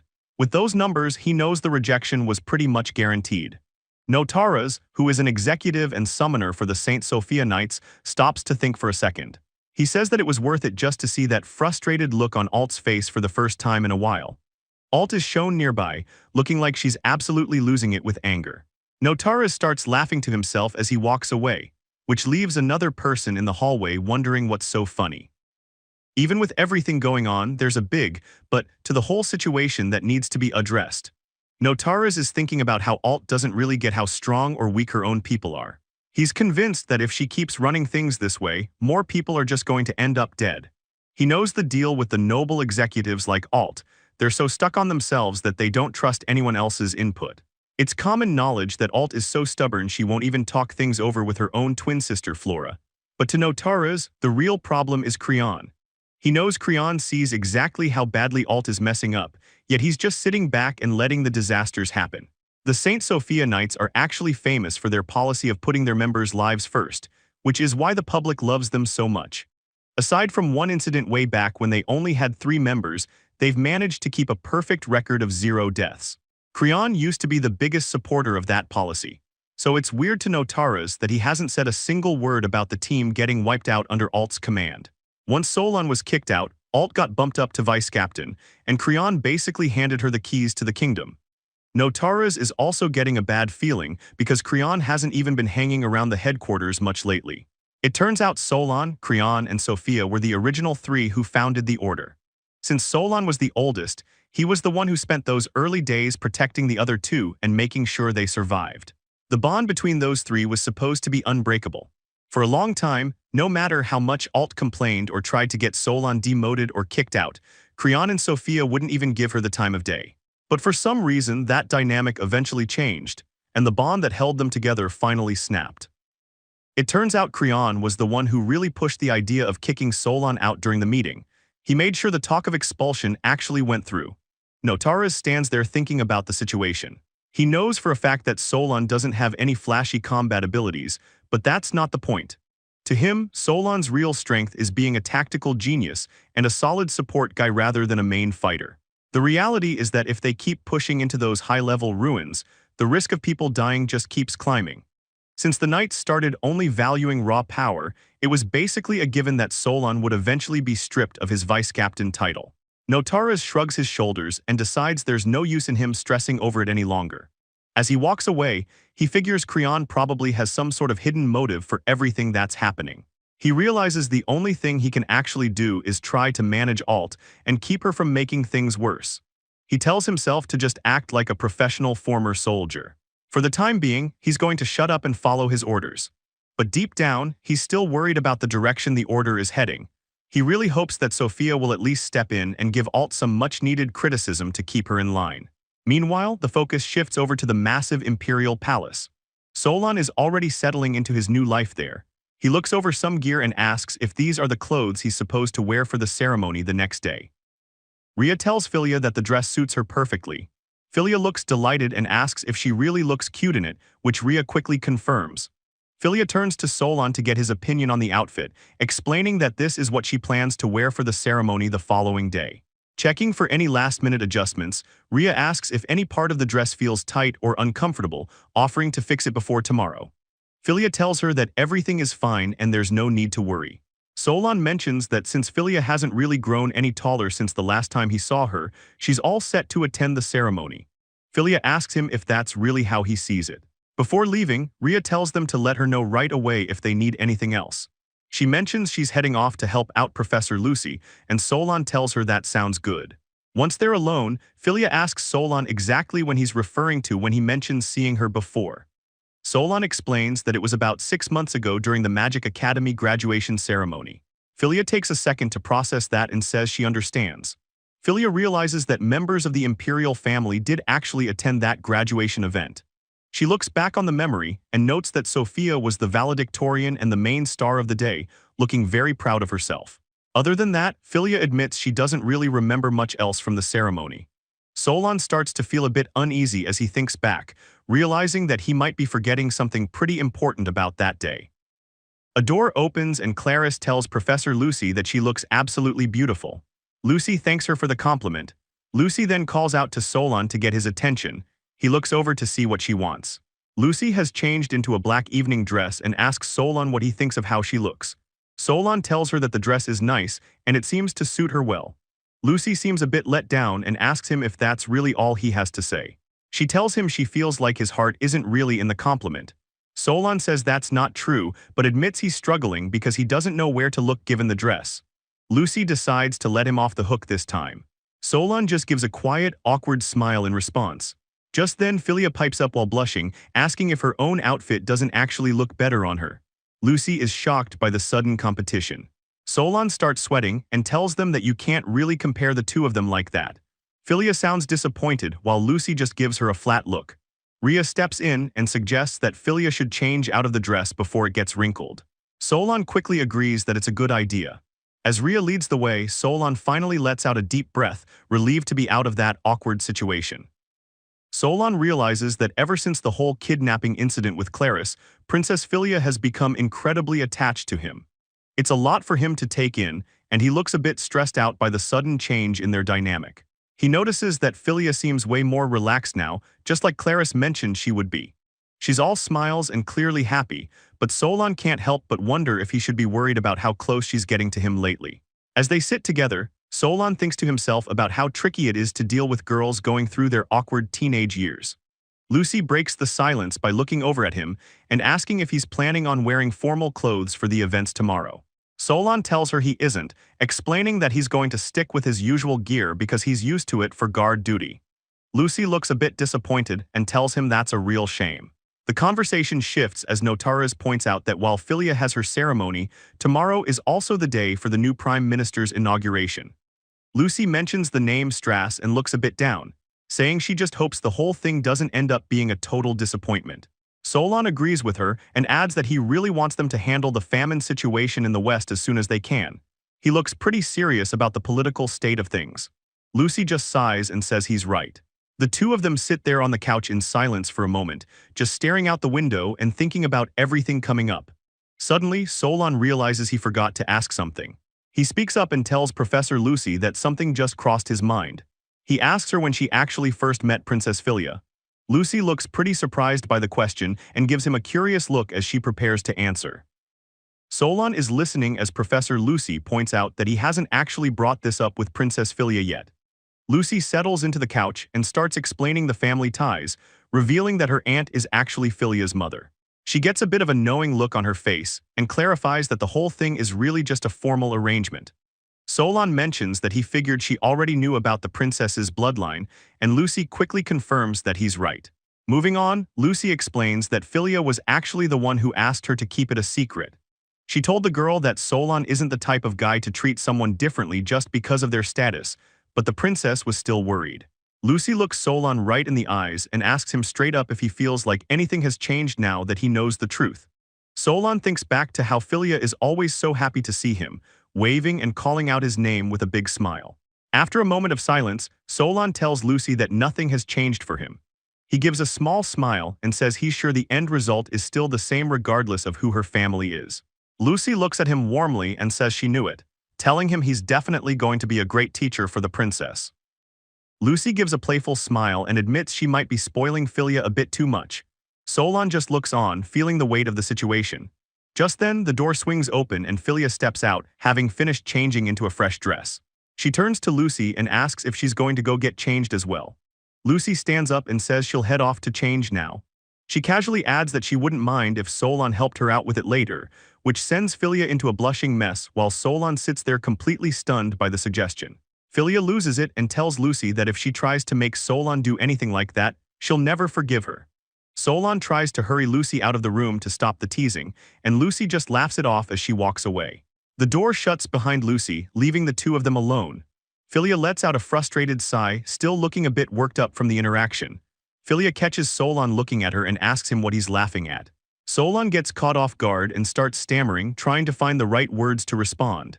He keeps the thought to himself, but he was actually thinking about how charming it is that Filia's expressions change so quickly. He decides it's probably best not to say that out loud since it might come across as rude. Filia looks him over and asks if the real reason he was laughing is because he actually did want to go help Lucy change. Solon lets out a laugh and tells her that's definitely not it. Filia doesn't miss a beat and asks him what it was then if he's so sure.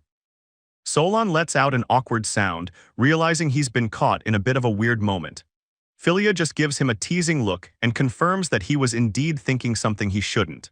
When Solon tries to get more out of her, Filia simply tells him it's a secret. The response catches him totally off guard, and he can't hide how shocked he is by her answer. In another part of the city, a figure draped in a white cloak walks through the narrow streets. The hooded figure stops and looks up, revealing herself to be a young blonde girl. She lets out a tired sigh and mentions that she's finally reached her destination. She takes in the view of the city architecture, thinking about how nostalgic it feels to be back in the imperial capital.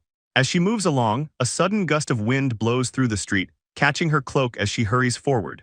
She starts thinking back to a specific day, admitting to herself that while it was her own fault she didn't make it to the meeting, she still has a lot on her mind. Looking genuinely upset, she thinks about Solon. She feels like it was really mean of him to just take off and leave her behind all by himself. Back at the palace, Solon and Filia are sitting together on the couch. Lucy leans in to keep teasing them while Rhea stands ready to assist in the background. Later on, Rhea is out running errands and checking her shopping list. She looks over her notes, reminding herself that she still needs to pick up 3 bottles of wine. Rhea finishes up her errands at a street stall. The merchant asks if everything looks good, and Rhea confirms it while asking for 3 bottles of wine. The shopkeeper is happy to help and gets the order ready. Just as Rhea is about to head out, an old shopkeeper nearby has a bit of a disaster. He drops a bag of produce and potatoes start rolling all over the cobblestone street. Rhea looks over, surprised by the sudden mess. Being helpful as always, Rhea tells the old man she'll help him pick everything up. He's grateful for the hand, but the friendly moment is cut short by someone yelling at them from the street. A carriage has pulled up right behind them and the driver is losing his cool. He screams at them to move, asking why they're blocking the path and telling them to get out of the way right now.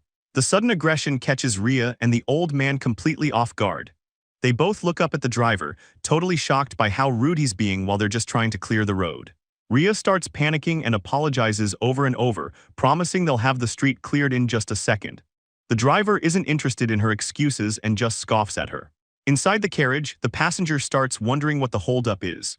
They mention they're heading to the Imperial Palace and ask the driver what all the noise is about. The driver explains that there's a maid in the middle of the road, but the person inside doesn't care at all. They tell the driver to just ignore her and keep heading to the palace once the path is clear. Meanwhile, the old man finishes picking up his stuff and thanks Ria for the help. Ria feels a bit hurt by how dismissive the people in the carriage are, but she stays polite. She tells the driver she's sorry for making them wait and says they're free to go. The passenger tells the driver to get a move on already. The driver clicks his tongue, clearly annoyed by the whole ordeal, as Ria keeps offering apologies while they pull away. Inside the carriage, the passenger is clearly annoyed as they head toward the palace. Clutching a fancy staff, he mutters about how much of a hassle the delay was. The guy doesn't have a shred of sympathy for Ria. As the carriage rolls along, he thinks to himself that even if they had just run her over and killed her, it wouldn't have been a big deal. Back on the street, Ria watches the carriage leave and starts to worry. She wonders if those people were important guests for the upcoming ceremony and feels bad for getting in their way. The old shopkeeper checks on her to make sure she's okay after being yelled at. Ria puts on a brave face and tells him she's doing just fine. The shopkeeper thinks the people in the carriage were way too rude for no reason, but Ria is too kind to hold a grudge. She tells him they were probably just in a huge hurry and that it's no use worrying about it. The conversation turns a bit darker as the shopkeeper mentions how dangerous the capital has been lately. He brings up the July party and how they recently took out the Minister of Internal Affairs, warning Ria that she needs to stay alert when she's out alone. Ria knows he's right. She's seen more and more people packing up and moving out of the city because things have gotten so unstable. Even with the fear hanging over the city, she tries to stay strong. She grips her bag tightly, determined to keep moving forward despite the risks. Looking up at the massive Imperial Palace, Ria tries to reassure herself that things will turn out all right. Her thoughts immediately drift to Solon as she prays for their safety. Meanwhile, somewhere else, someone holds a ceremonial dagger high. They call out to God, likely preparing for the ritual that has everyone so on edge. Inside a grand hall filled with nobles, a man named Strauss stands before the crowd, holding a ceremonial dagger high. He starts a passionate speech, asking for protection for both the emperor and the country. He makes a solemn vow to personally take on any enemy that dares to threaten the safety of their land. Strauss looks out at the audience with total conviction. He tells them that their struggle won't be over until the empire's laws and traditions finally bring relief to every single citizen. He gets real about the current state of things, admitting that the country is going through a rough patch. He points out that people in the western regions are currently suffering through a massive famine. Closing his eyes for a moment to emphasize the gravity of the situation, he adds that the war is still dragging on without any sign of stopping. Suddenly, he raises his voice, shouting that these hardships are exactly why the people need to come together. He tells the crowd that unity is the only way forward for the citizens of the empire. As the nobles listen intently, Strauss talks about the need to root out and crush the secret conspiracies being plotted in the dark. Moving on to foreign threats, he calls out their enemies by name, saying they have to destroy the ambitions of the Foreign Republic and Germania. Standing in front of a massive imperial crest, he asks who is actually capable of bringing peace and honor back to the Thracian Empire. He answers his own question by pointing to the crowd, shouting that the people in that very room are the ones who will do it. He finishes by leading a loud cheer for the emperor. The entire room erupts in cheers, shouting for the emperor to live forever. The crowd is completely won over, calling Strauss the savior of the nation and wishing him glory. The crowd keeps cheering for Strauss, and it's clear he's the man of the hour. Seeing how the audience reacts, Lucy mentions that his massive popularity is exactly what she expected. Professor Lucy is at the party too, wearing a formal dress and casually sipping a drink while Filia sits in her chair. Lucy comments that the way things are going makes total sense. She explains Strauss's backstory to Solon, noting that he's a former military guy from a high-ranking noble family.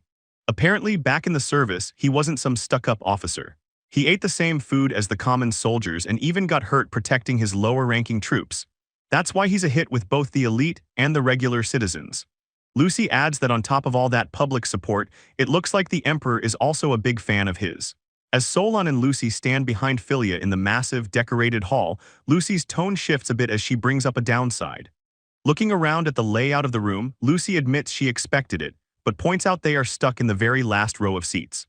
They are literally as far from the center of action as possible. She turns to Solon and asks if he's surprised that they were shoved all the way into the corner like this. Solon looks a bit taken aback and admits that he actually is a little surprised by their seating arrangement. Lucy breaks down the harsh reality for him, explaining that Filia's actual political power is only on par with the lowest-ranking nobles in the room. She tells him that as far as the imperial family goes, Filia is at the bottom of the ladder. Solon stays quiet, looking pretty serious as Lucy finishes her thought. She says that because of her low standing, Filia really needs to start moving up in the world soon. Solon is pretty confused by the seating arrangement and asks Lucy why things are like this. Lucy doesn't give a straight answer right away and just says that they'll both understand the reality of the situation soon enough. Solon looks a bit worn out by the heavy political talk, while Lucy decides it's time to change the mood. Since the boring part of the ceremony is finally over, Lucy announces she's going to go grab some drinks. She asks Solon what his plan is, but he looks completely drained and says he'll pass on the alcohol. Solon turns his attention to Filia, who is sitting quietly in her massive chair, and asks her what she wants to do now. She seems a bit surprised to be asked. He offers to go fetch anything she might want from the buffet, but Filia just gives him a polite smile and says she's fine. Solon doesn't give up though and points out the cakes they have on the other side of the room. Filia doesn't say anything, but she can't help staring at the dessert. Giving in a little, Filia shyly mentions that if they have any chocolate cake, she'd actually really like some. Solon is happy to help and heads off to get it for her. As he looks at her, Solon realizes that with her strict upbringing and low status, she probably hasn't had the chance to just enjoy sweets like a normal girl. He thinks about how much she's had to endure. Watching her, Solon decides that even if the rest of the palace is tough on her, he wants her to feel like she doesn't have to hold back when he's the one looking after her. Solon tells Filia he's going to go grab that cake for her now. She just gives him a small nod and says okay. Just as things are getting comfortable, a massive explosion suddenly rips through the hall. Solon looks over in shock as smoke and debris fly everywhere. The room turns into total chaos with people screaming and scrambling to get away. Someone on the ground yells out, trying to figure out what just happened. In the middle of the smoke, Solon lunges forward and reaches out for Filia, shouting her name. He manages to get to her just in time and pulls her into a protective hug to shield her from the blast. Solon looks her over with a worried expression and asks her if she's hurt anywhere. Filia gets super flustered being that close to him, but manages to say she's fine. Solon lets out a breath and says he's just glad she's safe. Moving on, Solon stands up and keeps Filia behind him, keeping a sharp eye on the smoke to see what's coming next.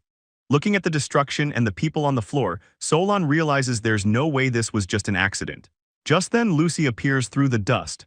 She calls out to Solon and urgently asks if Filia is all right.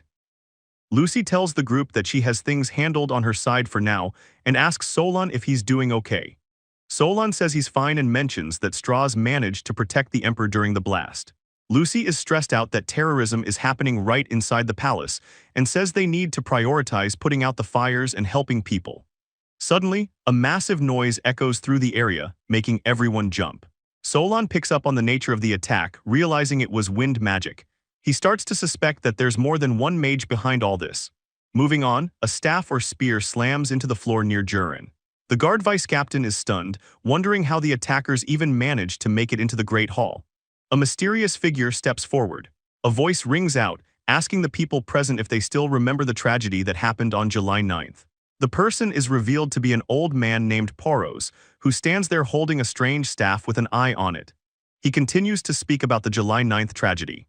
Jurin looks up and is completely floored when he recognizes the man, stuttering out Count Poros's name in disbelief. Jurin demands to know what the Count thinks he's doing and asks if he's completely lost his mind. Poros replies that he's actually perfectly sane. He looks down at Jurin and asks why he, as the vice-captain of the guards, hasn't done anything to stop their foolish ruler yet. Jurin can't even find the words to respond. Jurin asks if the Count is really intending to raise a flag of rebellion against the Emperor. Poros just calls it a stupid question and says he isn't planning on stopping.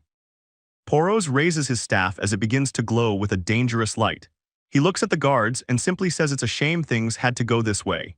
He starts his incantation, calling out to the wind to gather around him. Poros isn't holding back at all, commanding the wind to slice through every single thing that gets in his way. Jurin can only watch as the deadly magic prepares to tear through the room. Just as the wind magic is about to hit, Solon lunges forward. He positions himself right in the path of the blast, using his sword to cut through the magical pressure and protect the people behind him. Poros is actually impressed, letting out a small sound of surprise that someone was able to stop his attack so easily. Jurin realizes that Solon is the one working for the princess. Meanwhile, Solon is surprised that the old man is so well informed about who is in Filia's inner circle. Solon keeps his sword ready and tells Poros that he's being way too violent. He brings up the July party, the group responsible for the chaos. Solon introduces himself properly, but Poros already knows who he is. He calls him Hero Solon and asks why a man of his stature is bothering to get in their way. Solon explains his motivation is simple. He just doesn't want his master to have to look at any more dead bodies. Hearing this, Poros concludes that Solon has chosen to stand with the Empire. Solon looks back and corrects him, saying he isn't actually taking anyone's side in this conflict. He just can't stand the way the July party handles things, and that's the only reason he's stopping them.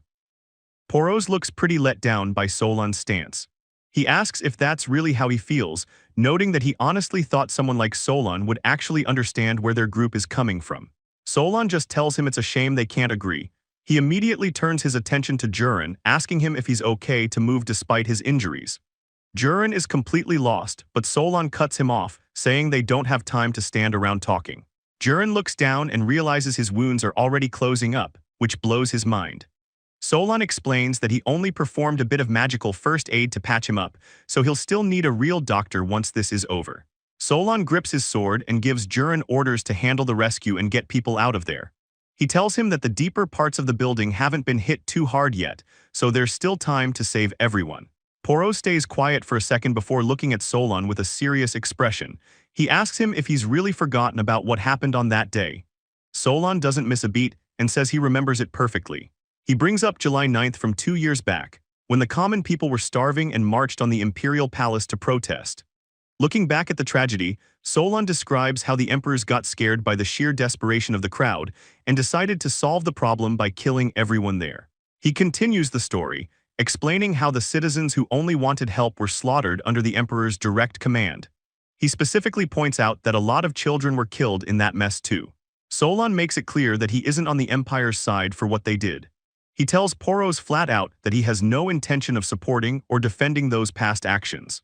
However, Solon looks at the carnage around them and tells Poros that he's doing the exact same thing.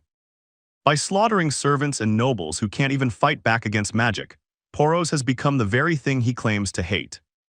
Poros isn't buying Solon's logic at all. He tells him he's dead wrong, claiming that as a noble, it's actually his duty to save the common people. He argues that the blood on his hands is just a necessary sacrifice if it means finally taking down the emperor. Solon doesn't back down. He looks at the people Poros has hurt and tells him that if he can justify killing the very citizens he claims to be saving, then he's definitely an enemy. Poros takes a moment to process that. He just looks down and says he understands where Solon stands now. Since they aren't going to see eye to eye, Poros decides it's time to stop talking. He says it can't be helped and slams the base of his staff hard against the floor. The moment the staff hits, a massive glowing magic circle erupts from the ground. Poros stands right in the center of the pentagram as the mana starts surging. Without wasting a second, Poros goes on the offensive. He casts a spell called Wind Blade, sending sharp gusts of magic flying straight at Solon. Solon is ready for it though. He swings his sword with perfect timing, shredding through the wind magic before it can even touch him. As the magic dissipates, Solon gets a good look at the type of magic circle Poros is using to fuel his attacks. Solon reaches into his gear, mentioning that he's got a little trick of his own to show off. He tosses out a handful of papers, shouting that this should do the job. Immediately, several magic circles flare up at once, creating a wall of spells to counter the count. Solon's papers fly through the air, completely catching Count Poros by surprise. The old noble can't believe how fast things are moving as the magic talismans start to trigger all around him. Poros starts to break a sweat as he realizes what he's looking at. He recognizes the items and asks if Solon is actually using talismans to fight. Solon doesn't give him a second to recover. He moves in a flash, casually telling the Count to excuse him as he closes the distance before Poros can even react. It's over in a second. Solon drops Poros to the ground, pinning him down as the Count lets out a pained groan, unable to break free from the sudden tackle. Poros is stuck right in the middle of a massive magic circle. He goes silent, finally realizing that he's been completely outplayed and trapped by Solon's setup. A hand reaches down to the floor, touching the surface as small bubbles and ripples start to form in the mana. Suddenly, huge walls of water surge up from the ground, creating a solid barrier around Poros. The Count looks up, realizing he's now locked inside a massive liquid cage. Poros actually looks a bit impressed despite the situation. He says it's exactly what he'd expect from a hero and notes that he never thought he'd be caught in a water prison spell. Solon isn't interested in the praise and tells the Count he's overestimating him. Looking at how relaxed Poros is acting, Solon realizes the guy is way too calm for someone who just got captured, which means he definitely has allies nearby. Solon gets serious and looks Poros right in the eyes. He demands an answer, asking the Count exactly where the rest of his group is hiding. Back at the palace, everything seems normal until a weird noise rings out. Rhea jumps, looking around to see what's going on, while Solon catches the sound too and wonders where it's coming from. The scene shifts to the moment of the attack. One of the guards looks completely terrified as he realizes things are falling apart, barely able to process the news about the officials. A massive pillar of black smoke shoots up into the sky, signaling a huge disaster. Someone nearby starts screaming for Princess Filia and Solon, fearing the worst. The fire is everywhere. A young official tries to push through the heat and smoke, grunting as he struggles to move through the wreckage. He starts coughing from all the smoke and realizes the fire is spreading way too fast for them to handle. He looks desperate as he calls out for the princess and Professor Lucy. In the middle of the debris, Professor Lucy and Filia are huddled together, covered in soot and looking pretty beat up. In the chaos, they start calling out for Solon to find them. Lucy tries to hold things together, but it's not looking good. They realize they're in a bad spot because neither she nor Solon are actually experts at the high-level water magic needed to put out a fire this big. Things are even worse because the Imperial Palace mages are completely tied up. They're using every bit of their power just to keep the Emperor safe, leaving everyone else to fend for themselves. The situation gets even more grim as they realize every single exit to the outside has been sealed shut. With people collapsed all over the floor, it looks like they're totally trapped. The young official is at his breaking point. He's running through the halls, covered in sweat and panicking because he has no idea how to save everyone. In the middle of the chaos, a voice calls out to the heavens as a massive magic circle begins to glow brightly above the ruined hall. Solon looks up, completely shocked by the sudden light.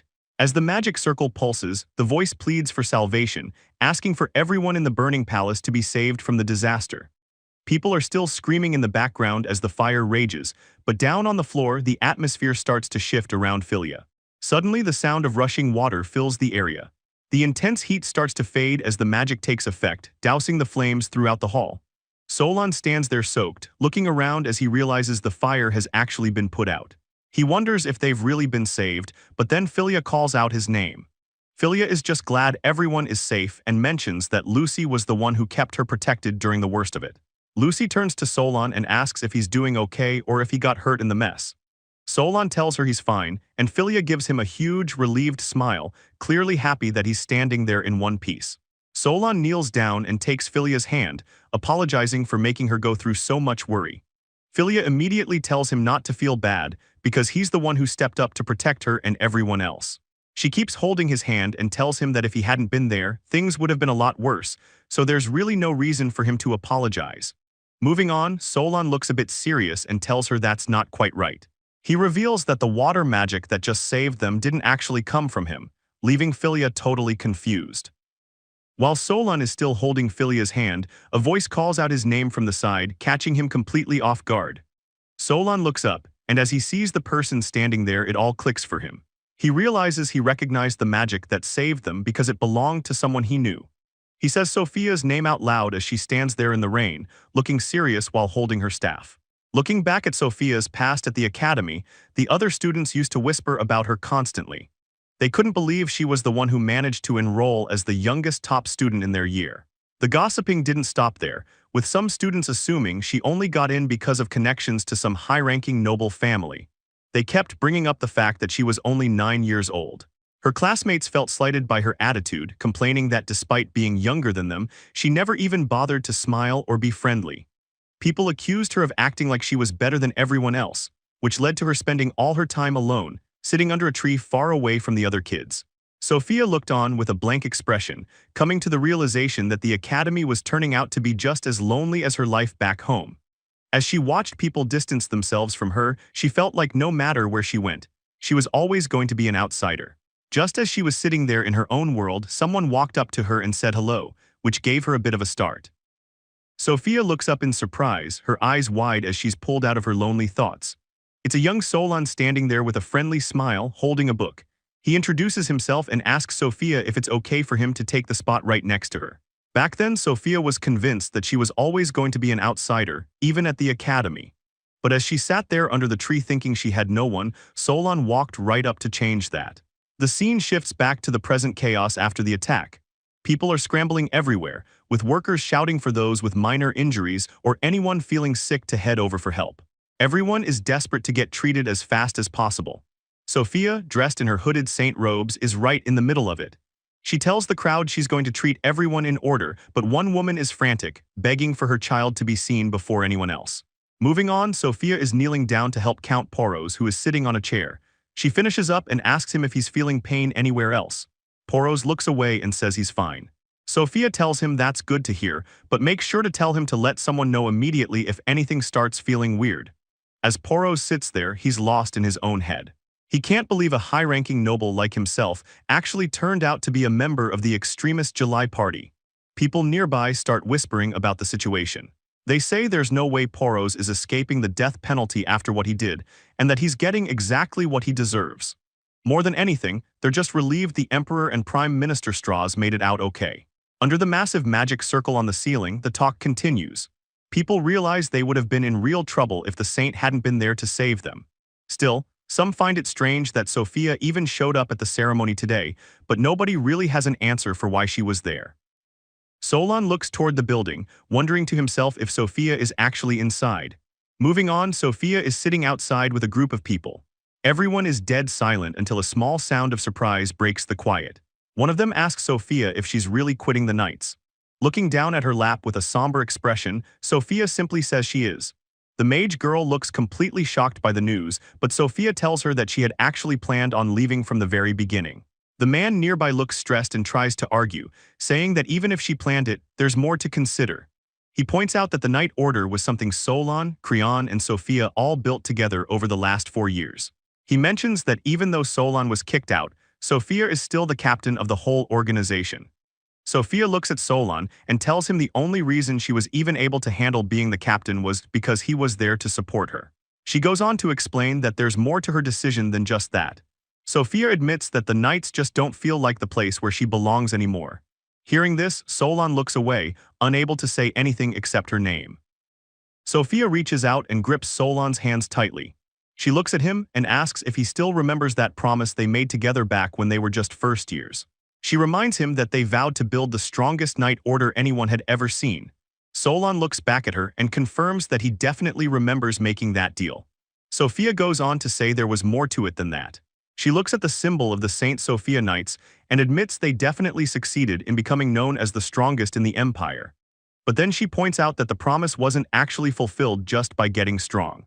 She thinks back to when they were younger and how she told him that becoming the best was only the first step. Looking Solon right in the eyes, Sophia starts to open up about how she really feels. She tells him that her goal was always about what they could do together.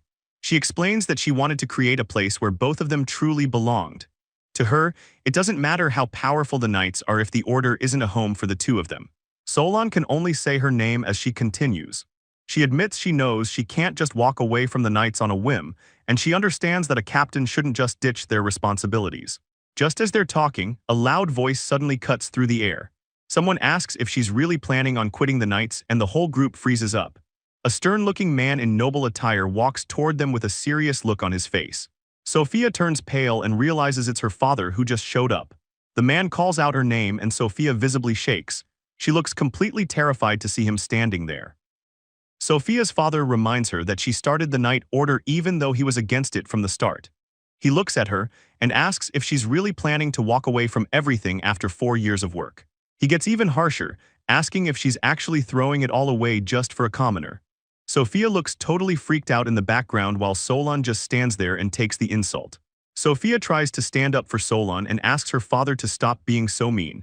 But he doesn't want to hear it and immediately tells her to shut her mouth. Solon recognizes the man as Marquis Gorges and thinks about how he hasn't changed at all. He knows the Marquis is the type of guy who acts incredibly rude to anyone he thinks is beneath him. The Marquis keeps going, reminding Sophia that 4 years ago she claimed she could help the family if she made a name for herself as an adventurer. He says that the only reason he ever let her do it was because of that promise.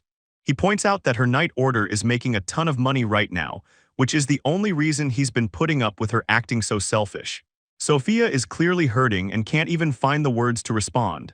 She tries to start a sentence to explain how she feels, but she gets choked up. She's completely stuck and can't get the words out under her father's pressure. Just as Sophia is about to break, Solon steps right in front of her to block her father's path. He addresses the Marquis directly, catching both of them by surprise. Solon tells the Marquis that Sophia has already done more than enough for his house. He argues that her success has boosted the family's reputation and that she's already given him almost all the money she's made anyway. The Marquis doesn't care at all and asks what his point is. He says it's just common sense for a child to give everything to their parents. Nearby, one of the other girls watches the heated confrontation. Marquis Gorges grabs Sophia's arm and tells her to come with him. He says that as soon as they get back to the house, they're going to move forward with the marriage arrangement with Creon. Sophia lets out a cry as he pulls her along. Sophia tries to protest and begs her father to stop, but he doesn't listen.